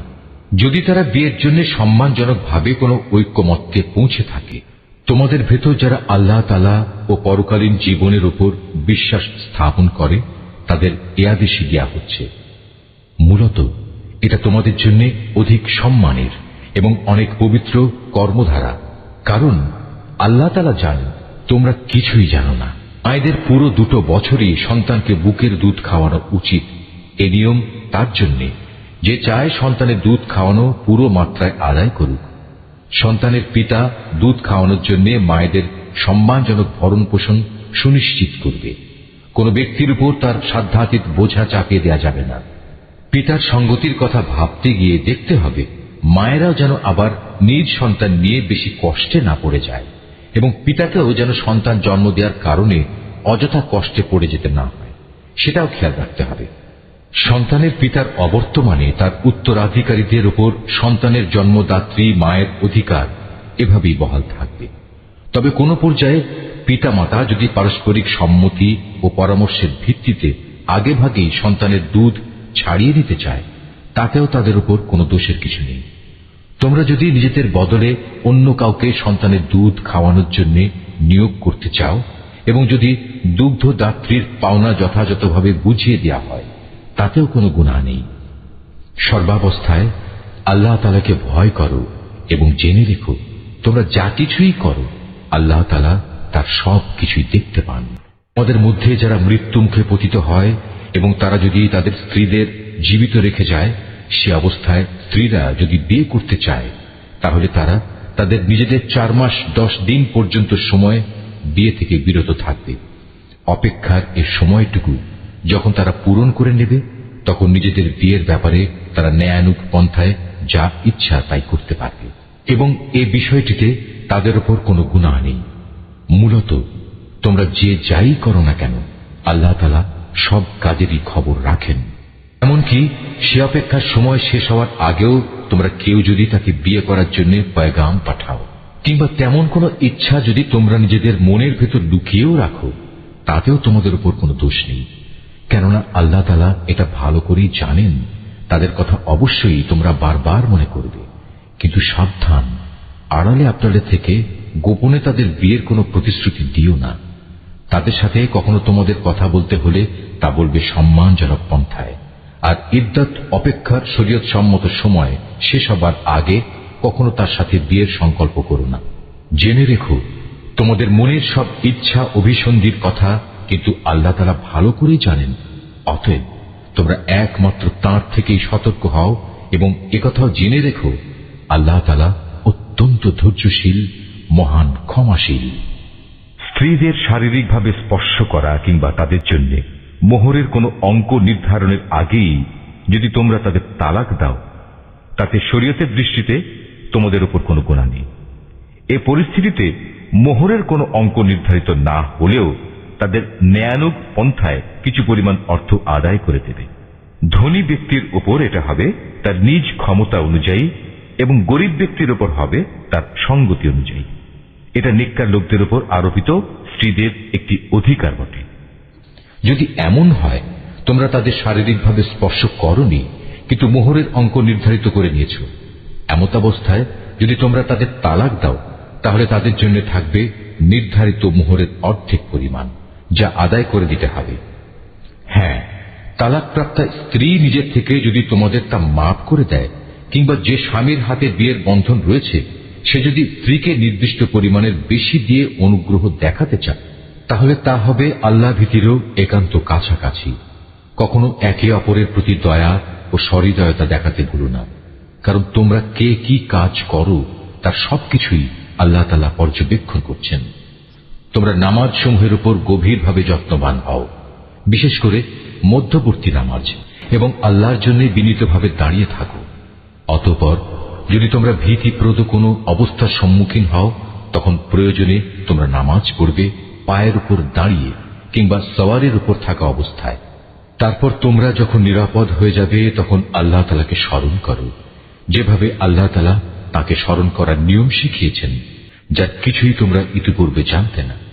তোমাদের মধ্যে থেকে যদি কেউ মৃত্যুমুখে পতিত হয় এবং সে বিধবা স্ত্রীদের রেখে যায়, তার উত্তরসূরিদের জন্য তার ওসিয়ত থাকবে যেন তারা 1 বছর পর্যন্ত তাদের স্ত্রীদের ব্যয়ভার বহন করে। কোনো অবস্থায় যেন তার ভিটে মাটি থেকে তাকে বের করে দেওয়া না হয়। এই সময় পূরণ হবার আগে যদি তারা নিজেরাই বের হয়ে যায় এবং তারা নিজেদের ব্যাপারে কোনো ভিন্ন সিদ্ধান্ত করে কোনো সম্মানজনক ব্যবস্থা করে নেয়, তাহলে এজন্যে তোমাদের উপর কোনো দোষ পড়বে না। আল্লাহ তাআলা সবার উপর শক্তিশালী, তিনি বিজ্ঞ কুশলীও। স্বামীদের উপর তালাকপ্রাপ্তা মহিলাদের জন্য ন্যায়সঙ্গত ভরণ পোষণের দায়িত্ব থাকবে। আল্লাহ তাআলাকে যারা ভয় করে এটা তাদের উপর আরোপিত দায়িত্ব। এভাবেই আল্লাহ তাআলা তার আয়াতগুলো তোমাদের জন্য সুস্পষ্ট করে বলে দিয়েছেন যাতে করে তোমরা বুঝতে পারো। তুমি কি তাদের পরিণতি দেখোনি যারা মৃত্যুর ভয়ে নিজেদের ভিটে মাটি ছেড়ে বেরিয়ে এসেছিল, অথচ তারা সংখ্যায় ছিল হাজার হাজার। তাদের এ কাপুরুষোচিত আচরণে রুষ্ট হয়ে আল্লাহ তাআলা তাদের বললেন, তোমরা নিপাত হয়ে যাও। অতঃপর একসময় তাদের বংশধররা সাহসিকতার সাথে জালেমের মোকাবেলা করল। আল্লাহ তাআলা তাদের পুনরায় সামাজিক ও রাজনৈতিক জীবন দান করলেন। আল্লাহ তাআলা এ ধরনের সাহসী মানুষদের উপর সর্বদাই অনুগ্রহশীল, কিন্তু মানুষদের অধিকাংশই এজন্য আল্লাহর কৃতজ্ঞতা আদায় করে না। হে মুসলমানরা, কাপুরুষতা না দেখিয়ে তোমরা আল্লাহর পথে লড়াই করো এবং একথা ভালো করে জেনে রাখো, আল্লাহ তাআলা যেমন সব শোনেন তেমনি তিনি সবকিছু জানেন। তোমাদের মধ্যে থেকে কে এমন হবে যে আল্লাহকে উত্তম ঋণ দেবে? যে কেউই আল্লাহকে ঋণ দেবে সে যেন জেনে রাখে আল্লাহ তাআলা ঋণের সে অঙ্ক তার জন্য বহু গুণ বাড়িয়ে দেবেন। আল্লাহ তাআলা কাউকে ধনী আবার কাউকে গরিব করে দেন, আর সবশেষে তোমাদের ধনী গরিব সবাইকে তো একদিন তার কাছেই ফিরে যেতে হবে। তুমি কি বনি ইসরাইল দলের কতিপয় নেতা সম্পর্কে চিন্তা করনি, যখন তারা মুসার আগমনের পর তদানীন্তন নবীর কাছে বলেছিল, আমাদের জন্য একজন বাদশা ঠিক করে দাও যেন তার সাথে আমরা আল্লাহর পথে লড়াই করতে পারি। আল্লাহর সে নবী তাদের বলল, তোমাদের অবস্থা আগের লোকদের মধ্যে এমন হবে না তো যে আল্লাহ তাআলা তোমাদের লড়াইয়ের আদেশ দেবেন এবং তোমরা লড়াই করবে না? তারা বলল, আমরা কেন আল্লাহর পথে লড়ব না? বিশেষ করে যখন আমাদের নিজেদের বাড়ি ঘর থেকে আমাদের বের করে দেওয়া হয়েছে, আমাদের ছেলে মেয়েদেরও বের করে দেওয়া হয়েছে, অতঃপর যখন সত্যি সত্যি তাদের আল্লাহর পক্ষ থেকে যুদ্ধের আদেশ দেয়া হল, তখন কতিপয় সাহসী বান্দা ছাড়া তাদের অধিকাংশই ময়দান ছেড়ে পালিয়ে গেছে। আসলে আল্লাহ তাআলা জালেমদের ভালো করেই জানেন। তাদের নবী তাদের বলল, আল্লাহ তাআলা তালুতকে তোমাদের উপর বাদশাহ নিযুক্ত করে পাঠিয়েছেন। এ কথা শুনে তারা বলল, তার কি অধিকার আছে যে আমাদের উপর রাজত্ব করার? বাদশাহীর অধিকার বরং তার চাইতে আমাদেরই বেশি রয়েছে। তাছাড়া অর্থ প্রাচুর্যও তো তার বেশি নেই। আল্লাহর নবী বলল, শাসন ক্ষমতার জন্য আল্লাহ তাআলা তাকেই বাছাই করেছেন এবং এ কাজের জন্য তার শারীরিক যোগ্যতা ও জ্ঞান প্রতিভা আল্লাহ তাআলা বাড়িয়ে দিয়েছেন। আসলে আল্লাহ তাআলা যাকে চান তাকেই তার রাজ ক্ষমতা দান করে থাকেন। তার ভান্ডার অনেক প্রশস্ত। আল্লাহ তাআলা যাকে চান তাকেই রাজত্ব দেন। আল্লাহ তাআলা প্রাচুর্যময় ও মহাবিজ্ঞ। তাদের নবী তাদের আরো বলল, আল্লাহ তাআলা যাকে পাঠাচ্ছেন তার বাদশাহীর অবশ্যই একটা চিহ্ন থাকবে এবং তা হচ্ছে সে তোমাদের সামনে হারানো সিন্দুকটি এনে হাজির করবে। এতে তোমাদের জন্য আল্লাহর পক্ষ থেকে সান্ত্বনা ও প্রশান্তির বিষয় থাকবে। তাছাড়া এ অমূল্য সিন্দুকে মুসা ও হারুনের পরিবার পরিজনের কিছু রেখে যাওয়া জিনিসপত্রও থাকবে। আল্লাহ তাআলার নির্দেশে তার ফেরেশতারা এই সিন্দুক তোমাদের জন্য বহন করে আনবে। যদি তোমরা বিশ্বাস স্থাপন করো তাহলে তোমরা দেখবে এ সব কিছুতে তোমাদের জন্য এক ধরনের নিদর্শন রয়েছে। তো পেয়ে তালুত নিজ বাহিনী নিয়ে যখন এগিয়ে গেল, তখন সে তার লোকদের বলল, আল্লাহ তাআলা একটি নদীর পানি দিয়ে তোমাদের পরীক্ষা করবেন। যদি তোমাদের মধ্যে কেউ এর পানি পান করে তাহলে সে আর আমার দলভুক্ত থাকবে না, আর যে ব্যক্তি তা খাবে না সে অবশ্যই আমার দলভুক্ত থাকবে। তবে কেউ যদি তার হাত দিয়ে সামান্য এক আঁজলা পানি খেয়ে নেয় তা ভিন্ন কথা। অতঃপর সেখানে গিয়ে হাতে গোনা কয়েকজন লোক ছাড়া আর সবাই তৃপ্তি ভরে পানি পান করল। এই কয়েকজন লোক যারা তার কথায় তার সাথে ঈমান এনেছিল, তারা এবং তালুত যখন নদী পার হয়ে এগিয়ে গেল, তখন তারা নিজেদের দীনতা দেখে বলে উঠল, হে আল্লাহ, আজ জালুত এবং তার বিশাল বাহিনীর মোকাবেলা করার শক্তি আমাদের নেই। এ সময় তাদেরই সাথী বন্ধুরা যারা জানত তাদের আল্লাহর সামনে হাজির হতে হবে, তারা বলল, ইতিহাসে এমন অনেকবারই দেখা গেছে আল্লাহর সাহায্য নিয়ে একটি ক্ষুদ্র দলও বিশাল সেনাবাহিনীর উপর জয়ী হয়েছে। কেননা আল্লাহ তাআলা ধৈর্যশীলদের সাথেই থাকেন।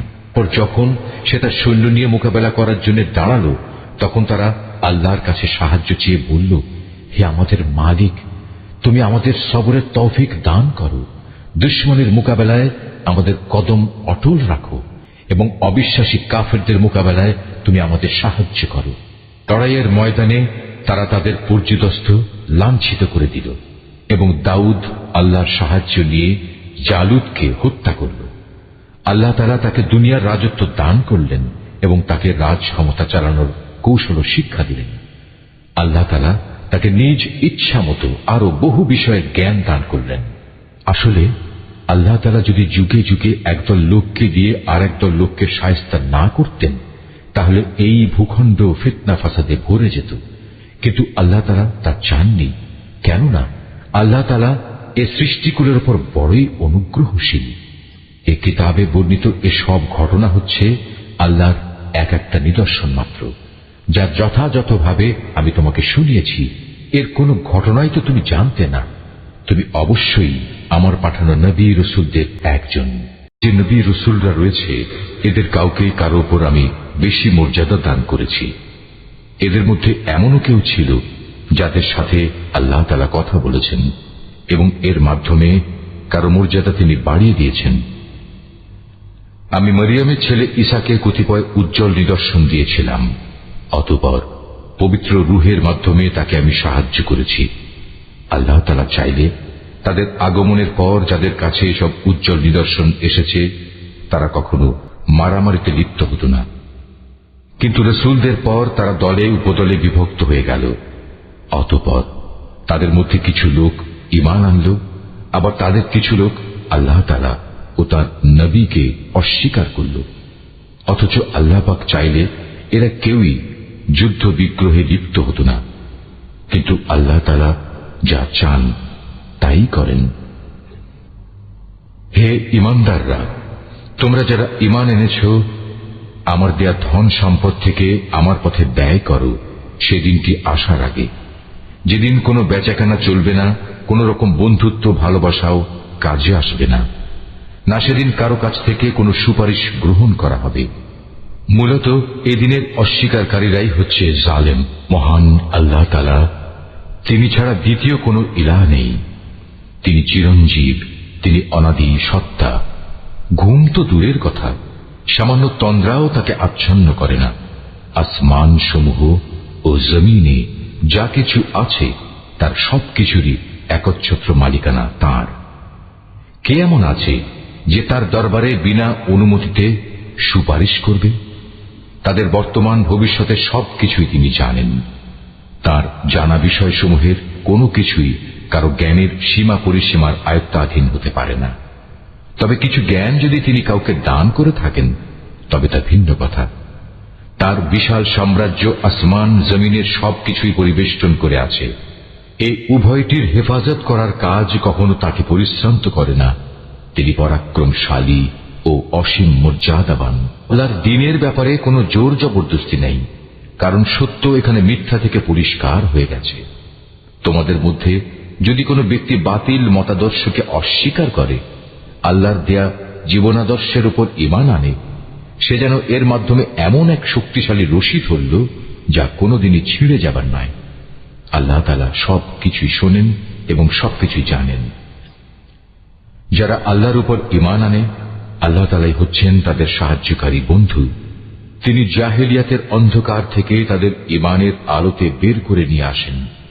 অপরদিকে যারা আল্লাহকে অস্বীকার করে, বাতিল শক্তিসমূহই হয়ে থাকে তাদের সাহায্যকারী। তা তাদের দ্বীনের আলোক থেকে কুফরির অন্ধকারের দিকে নিয়ে যায়। এরাই হচ্ছে প্রকৃতপক্ষে জাহান্নামের অধিবাসী। সেখানে তারা চিরদিন থাকবে। তুমি কি সে ব্যক্তির অবস্থা দেখোনি যে ব্যক্তিকে আল্লাহ তাআলা দুনিয়ার রাষ্ট্র ক্ষমতা দেওয়ার পর সেই ইব্রাহিমের সাথে স্বয়ং মালিকের ব্যাপারে বিতর্কে লিপ্ত হল? বিতর্কের এক পর্যায়ে ইব্রাহিম বলল, আমার মালিক তিনি, যিনি সৃষ্টিকুলকে জীবন দান করেন, মৃত্যু দান করেন। সে বলল, জীবন মৃত্যু তো আমিও দিয়ে থাকি। ইব্রাহিম বলল, আমার আল্লাহ তাআলা পূর্ব দিক থেকে প্রতিদিন সূর্যের উদয় ঘটান। একবার তুমি তা পশ্চিম দিক থেকে বের করে দেখাও তো। এতে সত্য অস্বীকারী ব্যক্তিটি হতভম্ব হয়ে গেল। আসলে আল্লাহ তাআলা জালেম জাতিকে কখনো পথের দিশা দেন না। বা ঘটনাটি কি সেই ব্যক্তির মতো যে একটি বস্তির পাশ দিয়ে যাওয়ার সময় যখন দেখল তা বিধ্বস্ত হয়ে আপন অস্তিত্বের উপর মুখ থুবড়ে পড়ে আছে, তখন সে ব্যক্তি বলল, এই মৃত জনপদকে কিভাবে আল্লাহ তাআলা আবার পুনরুজ্জীবন দান করবেন? এক পর্যায়ে আল্লাহ তাআলা সত্যি সত্যি তাকে মৃত্যু দান করলেন এবং এভাবেই তাকে 100 বছর ধরে মৃত ফেলে রাখলেন। অতঃপর তাকে পুনরায় জীবিত করলেন। এবার জিজ্ঞেস করলেন, বলতে পারো তুমি কতকাল মৃত অবস্থায় কাটিয়েছ? সে বলল, আমি একদিন কিংবা একদিনের কিছু অংশ মৃত অবস্থায় কাটিয়েছি। আল্লাহ তাআলা বললেন, বরং এমনি অবস্থায় তুমি 100 বছর কাটিয়ে দিয়েছ। তাকিয়ে দেখো তোমার নিজস্ব খাবার ও পানীয়ের দিকে, দেখবে তা বিন্দুমাত্র পচেনি। তোমার গাধাটির দিকেও দেখো, তাও একই অবস্থায় আছে। আমি এসব এজন্যই দেখালাম যেন আমি তোমাকে মানুষদের জন্য পরকালীন জীবনের একটি জীবন্ত প্রমাণ হিসেবে উপস্থাপন করতে পারি। এই মৃত জীবের হাড় পাঁজরগুলোর দিকে তাকিয়ে দেখো, তুমি নিজেই দেখতে পাবে আমি কিভাবে তা একটার সাথে আরেকটা জোড়া লাগিয়ে নতুন জীবন দিয়েছি। অতঃপর কিভাবে তাকে আমি গোশতের পোশাক পরিয়ে দিয়েছি। অতএব এভাবে আল্লাহর দেখানো এ বিষয়টি যখন তার কাছে পরিষ্কার হয়ে গেল, তখন সে বলে উঠল, আমি এটা জানি, অবশ্যই আল্লাহ তাআলা সব কিছুর উপর ক্ষমতাবান। করো। যখন ইব্রাহিম বলল, হে মালিক, মৃতকে তুমি কিভাবে পুনরায় জীবিত করো তা আমাকে একটু দেখিয়ে দাও। আল্লাহ তাআলা বললেন, কেন, না দেখে কি তুমি বিশ্বাস করো না? ইব্রাহিম বলল, হ্যাঁ প্রভু, আমি বিশ্বাস করি, কিন্তু এর দ্বারা আমার মন একটু সান্ত্বনা পাবে, এই যা। আল্লাহ তাআলা বললেন, তুমি বরং এক কাজ করো, 4টি পাখি ধরে আনো, অতঃপর আস্তে আস্তে এই পাখিগুলোকে তোমার কাছে পোষ মানিয়ে নাও, যাতে ওদের নাম তোমার কাছে পরিচিত হয়ে যায়। তারপর তাদের শরীর কেটে কয়েক টুকরা ভাগ করো, তাদের কাটা এক একটি টুকরো এক একটি পাহাড়ের উপর রেখে এসো। অতঃপর ওদের সবার নাম ধরে তুমি ডাকো, দেখবে জীবন্ত পাখিতে পরিণত হয়ে ওরা তোমার কাছে দৌড়ে আসবে। তুমি জেনে রাখো, আল্লাহ তাআলা মহা শক্তিশালী, বিজ্ঞ, কুশলী। যাদের ধন সম্পদ আল্লাহ তাআলার পথে খরচ করে তাদের উদাহরণ হচ্ছে একটি বীজের মতো, যে বীজটি বপন করার পর তা থেকে একে একে 7টি শীষ বেরুল, আবার এর প্রতিটি শীষে রয়েছে 100 শস্য দানা। আসলে আল্লাহ তাআলা যাকে চান তাকে বহু গুণ বৃদ্ধি করে দেন। আল্লাহ তাআলা অনেক প্রশস্ত, অনেক বিজ্ঞ। যারা আল্লাহ তাআলার পথে নিজেদের ধন সম্পদ ব্যয় করে এবং ব্যয় করে তা প্রচার করে বেড়ায় না, খোঁটা দেয় না এবং কষ্টও দেয় না, এজন্য তাদের মালিকদের কাছে তাদের জন্য পুরস্কার সংরক্ষিত রয়েছে। শেষ বিচারের দিন এদের কোনো ভয় নেই, তাদের সেদিন দুশ্চিন্তাগ্রস্ত হতে হবে না। একটুখানি সুন্দর কথা বলা এবং উদারতা দেখিয়ে ক্ষমা করে দেয়া সেই দানের চাইতে অনেক ভালো, যে দানের পরিণামে কষ্টই আসে। আল্লাহ তাআলা কারোরই মুখাপেক্ষী নন, তিনি পরম ধৈর্যশীল বটে। হে ঈমানদার বান্দারা, তোমরা উপকারের খোঁটা দিয়ে এবং অনুগৃহীত ব্যক্তিকে কষ্ট দিয়ে তোমাদের দান সদকা বরবাদ করে দিও না, ঠিক সেই হতভাগ্য ব্যক্তির মতো যে শুধু লোক দেখানোর উদ্দেশ্যেই দান করে, সে আল্লাহ তাআলা ও পরকালের উপর বিশ্বাস করে না। তার দানের উদাহরণ হচ্ছে যেন একটি মসৃণ শিলাখণ্ডের উপর কিছু মাটির আবরণ পড়ল, সেখানে মুষলধারে বৃষ্টিপাত হল, অতঃপর তা পাথরটিকে শক্ত করিয়ে রেখে গেল। দান খয়রাত করে তারা যা কিছু অর্জন করল তা দিয়ে তারা কিছুই করতে পারল না। আর যারা আল্লাহকে বিশ্বাস করে না, আল্লাহ তাআলা তাদের কখনো সঠিক পথ দেখান না। অর্থিকে যারা আল্লাহ তাআলার সন্তুষ্টির জন্য এবং নিজেদের মানসিক অবস্থা আল্লাহর পথে সুদৃঢ় রাখার জন্য নিজেদের ধন সম্পদ ব্যয় করে, তাদের উদাহরণ হচ্ছে যেন তা কোনো উঁচু পাহাড়ের উপত্যকায় একটি সুসজ্জিত ফসলের বাগান। যদি সেখানে প্রবল বৃষ্টিপাত হয় তাহলে ফসলের পরিমাণ দ্বিগুণ হয়, আর প্রবল বৃষ্টিপাত না হলেও বৃষ্টির শিশির বিন্দুগুলোই ফসলের জন্য যথেষ্ট হয়। আল্লাহ তাআলা ভালো করে পর্যবেক্ষণ করেন তোমরা কে কি কাজ করো। তোমাদের কেউ কি চাইবে যে তার কাছে ফলে ফুলে সুশোভিত একটি বাগান থাকুক, যাতে খেজুর ও আঙুর সহ বিভিন্ন ধরনের ফলমূল থাকবে, তার তলদেশ দিয়ে আবার প্রবহমান থাকবে কতিপয় ঝর্ণাধারা, আর এর ফল ভোগ করার আগেই বাগানের মালিক বয়সের ভারে নুয়ে পড়বে এবং তার কিছু দুর্বল সন্তান থাকবে। এই অবস্থায় হঠাৎ করে এক আগুনে বাতাস এসে তার সব স্বপ্ন জ্বালিয়ে দিয়ে যাবে। এভাবেই আল্লাহ তাআলা তার নিদর্শনগুলো তোমাদের কাছে সুস্পষ্টভাবে বর্ণনা করেন, যাতে তোমরা আল্লাহ তাআলার এসব কথার উপর চিন্তা গবেষণা করতে পারো। হে ঈমানদার লোকেরা, তোমরা নিজেরা যা অর্জন করেছ সে পবিত্র সম্পদ এবং যা আমি জমিনের ভেতর থেকে তোমাদের জন্য বের করে এনেছি তার থেকে একটি উৎকৃষ্ট অংশ আল্লাহর পথে ব্যয় করো। আল্লাহর জন্য এমন নিকৃষ্টতম জিনিসগুলো বেছে রেখে তার থেকে ব্যয় করো না, যা অন্যরা তোমাদের দিলে তোমরা তা গ্রহণ করবে না। অবশ্য যা কিছু তোমরা অনিচ্ছাকৃতভাবে গ্রহণ করো তা আলাদা। তোমরা জেনে রেখো, আল্লাহ তাআলা তোমাদের দানের মুখাপেক্ষী নন, সব প্রশংসার মালিক তো তিনি। শয়তান সব সময় তোমাদের অভাব অনটনের ভয় দেখাবে এবং সে নানাবিধ অশ্লীল কর্মকাণ্ডের আদেশ দেবে। আর আল্লাহ তাআলা তোমাদের তার কাছ থেকে অসীম বরকত ও ক্ষমার প্রতিশ্রুতি দিচ্ছেন এবং সেদিকেই তিনি তোমাদের ডাকছেন। আল্লাহ তাআলা প্রাচুর্যময় ও সম্যক অবগত। আল্লাহ তাআলা যাকে চান তাকে একান্তভাবে তার পক্ষ থেকে বিশেষ জ্ঞান দান করেন, আর যে ব্যক্তিকে আল্লাহ তাআলার সেই বিশেষ জ্ঞান দেওয়া হল সে যেন মনে করে তাকে প্রচুর কল্যাণ দান করা হয়েছে। আর প্রজ্ঞা সম্পন্ন ব্যক্তি ছাড়া আল্লাহর এসব কথা থেকে অন্য কেউ কোনো শিক্ষাই গ্রহণ করতে পারে না। তোমরা যা কিছু খরচ করো আর যা কিছু খরচ করার জন্য মানত করো, আল্লাহ তাআলা অবশ্যই তা ভালো করেই জানেন। জালেমদের আসলে কোনো সাহায্যকারী নেই। আল্লাহ তাআলা সন্তুষ্টির জন্য তোমরা যা কিছু দান করো তা যদি প্রকাশ্যভাবে মানুষদের সামনে করো তা ভালো কথা, তাতে কোনো দোষ নেই। তবে যদি তোমরা তা মানুষদের কাছে গোপন রাখো এবং চুপে চুপে অসহায়দের দিয়ে দাও তা হবে তোমাদের জন্য উত্তম। এ দানের কারণে আল্লাহ তাআলা তোমাদের বহুবিধ গুনাহ খাতা মুছে দেবেন। আর তোমরা যাই করো না কেন আল্লাহ তাআলা সবকিছু সম্পর্কে ওয়াকিবহাল রয়েছেন। যারা তোমার কথা শোনে না তাদের হেদায়েতের দায়িত্ব তোমার উপর নয়, তবে আল্লাহ তাআলা যাকে চান তাকে সঠিক পথ দেখান।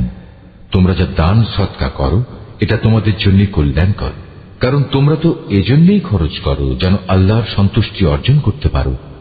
তোমরা আজ যা কিছু দান করবে আগামীকাল তার পুরোপুরি পুরস্কার তোমাদের আদায় করে দেয়া হবে। সেদিন তোমাদের উপর কোন রকম জুলুম করা হবে না। দান সদকা তো তোমাদের মাঝে এমন কিছু গরিব মানুষের জন্য যারা আল্লাহর পথে এমন ভাবে ব্যাপৃত, যারা নিজেদের জন্য জমিনের বুকে চেষ্টা সাধনা করতে পারে না। আত্মসম্মান বোধের কারণে কিছু চায় না বলে অজ্ঞ মূর্খ লোকেরা এদের মনে করে এরা বুঝি সচ্ছল, কিন্তু তুমি এদের বাহ্যিক চেহারা দেখেই এদের সঠিক অবস্থা বুঝে নিতে পারো। এরা মানুষদের কাছ থেকে কাকুতি মিনতি করে ভিক্ষা করতে পারে না। তোমরা যা কিছুই খরচ করবে আল্লাহ তাআলা তার যথার্থ বিনিময় দেবেন, কারণ তিনি সবকিছু দেখেন। যারা দিনরাত প্রকাশ্যে ও সঙ্গোপনে নিজেদের মাল সম্পদ ব্যয় করে তাদের মালিকের দরবারে তাদের এ দানের প্রতিফল সুরক্ষিত রয়েছে। তাদের উপর কোন রকম ভয়ভীতি থাকবে না, তারা চিন্তিতও হবে না। যারা সুদ খায় তারা মাথা উঁচু করে দাঁড়াতে পারবে না, দাঁড়ালেও তার দাঁড়ানো হবে সে ব্যক্তির মতো যাকে শয়তান নিজস্ব পরশ দিয়ে দুনিয়ার লোভ লালসায় মোহাচ্ছন্ন করে রেখেছে। এটা এই কারণে যেহেতু এরা বলে ব্যবসা বাণিজ্য তো সুদের মতোই একটা কারবারের নাম, অথচ আল্লাহ তাআলা ব্যবসা হালাল করেছেন এবং সুদকে হারাম করেছেন। তাই তোমাদের যার যার কাছে তার মালিকের পক্ষ থেকে সুদ সংক্রান্ত এই উপদেশ পৌঁছেছে সে অতঃপর সুদের কারবার থেকে বিরত থাকবে। আগে এ আদেশ আসা পর্যন্ত যে সুদ সে খেয়েছে তা তো তার জন্য অতিবাহিত হয়েই গেছে, তার ব্যাপার একান্তই আল্লাহ তাআলার সিদ্ধান্তের উপর। কিন্তু এরপর যে ব্যক্তি আবার সুদী কারবারে ফিরে আসবে তারা অবশ্যই জাহান্নামের অধিবাসী হবে, সেখানে তারা চিরদিন থাকবে। তাআলা সুদ নিশ্চিহ্ন করেন, অপরদিকে দান সৎকার পবিত্র কাজকে তিনি উত্তরোত্তর বৃদ্ধি করেন। আল্লাহ তাআলা তার নিয়ামতের প্রতি অকৃতজ্ঞ পাপিষ্ঠ ব্যক্তিদের কখনো পছন্দ করেন না। তবে যারা সত্যিকার অর্থে আল্লাহ তাআলার উপর ঈমান এনেছে এবং ভালো কাজ করেছে, নামাজ প্রতিষ্ঠা করেছে, যাকাত আদায় করেছে, তাদের সেদিন কোনো ভয় থাকবে না, তারা সেদিন চিন্তিতও হবে না। ইমানদার লোকেরা, তোমরা সুদের ব্যাপারে আল্লাহকে ভয় করো। আগের সুদী কারবারের যেসব বকেয়া আছে তোমরা তা ছেড়ে দাও, যদি সত্যিই তোমরা আল্লাহর উপর ঈমান আনো। যদি তোমরা এমনটি না করো তাহলে অতঃপর আল্লাহ তাআলা ও তাঁর রাসূলের পক্ষ থেকে তোমাদের বিরুদ্ধে যুদ্ধের ঘোষণা থাকবে। আর যদি এখনো তোমরা আল্লাহর দিকে ফিরে আসো তাহলে তোমরা তোমাদের মূলধন ফিরে পাবার অধিকারী হবে। সুদী কারবার দ্বারা অন্যের উপর জুলুম করো না, তোমাদের উপরও অতঃপর সুদের জুলুম করা হবে না। সে ঋণ গ্রহীতা ব্যক্তি কখনো যদি অভাবগ্রস্ত হয়ে পড়ে তাহলে তার উপর চাপ দিও না, বরং তার সচ্ছলতা ফিরে আসা পর্যন্ত তাকে অবকাশ দাও। আর যদি তা মাফ করে দাও তাহলে তা হবে তোমাদের জন্য অতি উত্তম কাজ। যদি তোমরা ভালোভাবে জানো তাহলে তাই করো। সেদিনটিকে ভয় করো যেদিন তোমাদের সবাইকে আল্লাহর দিকে ফিরিয়ে নেওয়া হবে। সেদিন প্রত্যেক মানব সন্তানকে জীবনভর কামাই করা পাপ পুণ্যের পুরোপুরি ফলাফল দিয়ে দেয়া হবে। কার উপর সেদিন কোনো ধরনের জুলুম করা হবে না। ইমানদার বান্দারা, তোমরা যখন পরস্পরের সাথে নির্দিষ্ট একটি সময়ের জন্য ঋণের চুক্তি করো তখন তা লিখে রাখো। তোমাদের মধ্যকার যে কোনো একজন লেখক সুবিচারের ভিত্তিতে এই চুক্তিনামা লিখে দেবে। যাকে আল্লাহ তাআলা লেখা শিখিয়েছেন সে যেন কখনো লিখতে অস্বীকৃতি না জানায়। লেখার সময় ঋণ গ্রহীতা লেখককে বলে দেবে কি কি শর্ত সেখানে লিখতে হবে। এ পর্যায়ে লেখককে অবশ্যই তার মালিক আল্লাহ তাআলাকে ভয় করা উচিত। চুক্তিনামা লেখার সময় লক্ষ্য রাখতে হবে তার কিছু যেন বাদ না পড়ে। যদি সে ঋণ গ্রহীতা অজ্ঞ, মূর্খ এবং সব দিক থেকে দুর্বল হয়, অথবা চুক্তিনামার কথাবার্তা বলে দেওয়ার ক্ষমতাই তার না থাকে, তাহলে তার পক্ষ থেকে তার কোন অভিভাবক ন্যায়ানুগ পন্থায় বলে দেবে কি কি কথা লিখতে হবে। তদুপরি তোমাদের মধ্যে থেকে দুইজন পুরুষকে এই চুক্তিপত্রে সাক্ষী বানিয়ে নিও। যদি দুইজন পুরুষ একত্রে পাওয়া না যায়, তাহলে একজন পুরুষ এবং দুজন মহিলা সাক্ষী হবে, যাতে করে তাদের একজন ভুলে গেলে দ্বিতীয়জন তাকে স্মরণ করে দিতে পারে। এমন সব লোকদের মধ্যে থেকে সাক্ষী নিতে হবে যাদের উভয় পক্ষ পছন্দ করবে। সাক্ষীদের যখন সাক্ষী প্রদানের জন্য ডাকা হবে, তখন তারা তা অস্বীকার করবে না। লেনদেনের সময় পরিমাণ ছোট হোক কিংবা বড় হোক, দিনক্ষণ সহ তা লিখে রাখার ব্যাপারে অবহেলা করো না। এটা আল্লাহর কাছে ন্যায্যতর ও সাক্ষ্য দানের ক্ষেত্রে অধিক মজবুত ভিত্তির উপর প্রতিষ্ঠিত, এবং পরবর্তীকালে যাতে তোমরা সন্দিগ্ধ না হও তার সমাধানের জন্যও এটা নিকটতর পন্থা। যা কিছু তোমরা নগদ হাতে হাতে আদান প্রদান করো তা সব সময় না লিখলেও তোমাদের কোনো ক্ষতি নেই, তবে ব্যবসায়িক লেনদেনের সময় অবশ্যই সাক্ষী রাখবে।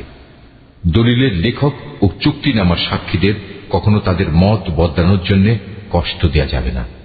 তারপরেও তোমরা যদি তাদের এ ধরনের যাতনা প্রদান করো, তাহলে জেনে রেখো তা হবে তোমাদের জন্য একটি মারাত্মক গুনাহ। এ ব্যাপারে আল্লাহ তাআলা তোমাদের সব কিছুই শিখিয়ে দিচ্ছেন, কেননা আল্লাহ তাআলা সব কিছুই জানেন। যদি তোমরা কখনো সফরে থাকো এবং এ কারণে ঋণের চুক্তি লেখার মতো কোনো লেখক না পাও, তাহলে চুক্তি লেখার বদলে কোনো জিনিস বন্ধক রেখে দাও। যখন তোমাদের কোনো ব্যক্তি অপর ব্যক্তিকে কোনো বন্ধকি জিনিসের ব্যাপারে বিশ্বাস করে, এমতাবস্থায় যে ব্যক্তিকে বিশ্বাস করা হয়েছে তার উচিত সেই আমানত যথাযথ ফেরত দেয়া এবং আমানতের ব্যাপারে আল্লাহ তাআলাকে ভয় করা, যিনি তার মালিক। তোমরা কখনো সাক্ষ্য গোপন করো না। যে ব্যক্তি তা গোপন করে সে অবশ্যই অন্তরের দিক থেকে পাপিষ্ঠ সাব্যস্ত হয়। বস্তুত আল্লাহ তাআলা তোমাদের যাবতীয় কাজকর্মের ব্যাপারে সম্যক অবগত রয়েছেন। আসমান জমিনে যা কিছু আছে তা সবই আল্লাহ তাআলার জন্য। তোমরা তোমাদের মনের ভেতরে যা কিছু আছে তা যদি প্রকাশ করো কিংবা তা গোপন করো, আল্লাহ তাআলা একদিন তোমাদের কাছ থেকে এর পুরোপুরি হিসাব গ্রহণ করবেন। এরপর তিনি যাকে ইচ্ছা তাকে মাফ করে দেবেন, আবার যাকে ইচ্ছা তাকে তিনি শাস্তি দেবেন। আল্লাহ তাআলা সব কিছুর উপর ক্ষমতাবান। আল্লাহর রসূল সে বিষয়ের উপর ঈমান এনেছে যা তার উপর তার মালিকের পক্ষ থেকে নাযিল করা হয়েছে, আর যারা সে রসূলের উপর বিশ্বাস স্থাপন করেছে তারাও সে একই বিষয়ের উপর ঈমান এনেছে। এরা সবাই ঈমান এনেছে আল্লাহর উপর, তার ফেরেশতাদের উপর, তার কিতাব সমূহের উপর, তার রসূলদের উপর। তারা বলে, আমরা তার পাঠানো নবী রসূলদের কারো মাঝে কোন রকম পার্থক্য করি না। আর তারা বলে, আমরা তো আল্লাহর নির্দেশ শুনেছি এবং তা মেনেও নিয়েছি। হে আমাদের মালিক, আমরা তোমার ক্ষমা চাই এবং আমরা জানি আমাদের একদিন তোমার কাছেই ফিরে যেতে হবে। আল্লাহ তাআলা কখনো কাউকেই তার শক্তি সামর্থ্যের বাইরে কোনো কাজের দায়িত্ব চাপিয়ে দেন না। সে ব্যক্তির জন্য ততটুকু বিনিময় রয়েছে যতটুকু সে এ দুনিয়ায় সম্পন্ন করবে, আবার সে যতটুকু মন্দ দুনিয়ায় অর্জন করেছে তার উপর তার ততটুকু শাস্তি পতিত হবে। অতএব হে মুমিন ব্যক্তিরা, তোমরা এই বলে দোয়া করো, হে আমাদের মালিক, যদি আমরা কিছু ভুলে যাই, কোথাও যদি আমরা কোনো ভুল করে বসি, তার জন্য তুমি আমাদের পাকড়াও করো না। হে আমাদের মালিক, আমাদের পূর্ববর্তী জাতিদের উপর যে ধরনের বোঝা তুমি চাপিয়েছিলে তা আমাদের উপর চাপিও না। হে আমাদের মালিক, যে বোঝা বইবার সামর্থ্য আমাদের নেই তা তুমি আমাদের উপর চাপিয়ে দিও না। তুমি আমাদের উপর মেহেরবানি করো, তুমি আমাদের মাফ করে দাও, আমাদের উপর তুমি দয়া করো। তুমি আমাদের একমাত্র আশ্রয়দাতা বন্ধু। অতএব কাফেরদের মোকাবেলায় তুমি আমাদের সাহায্য করো।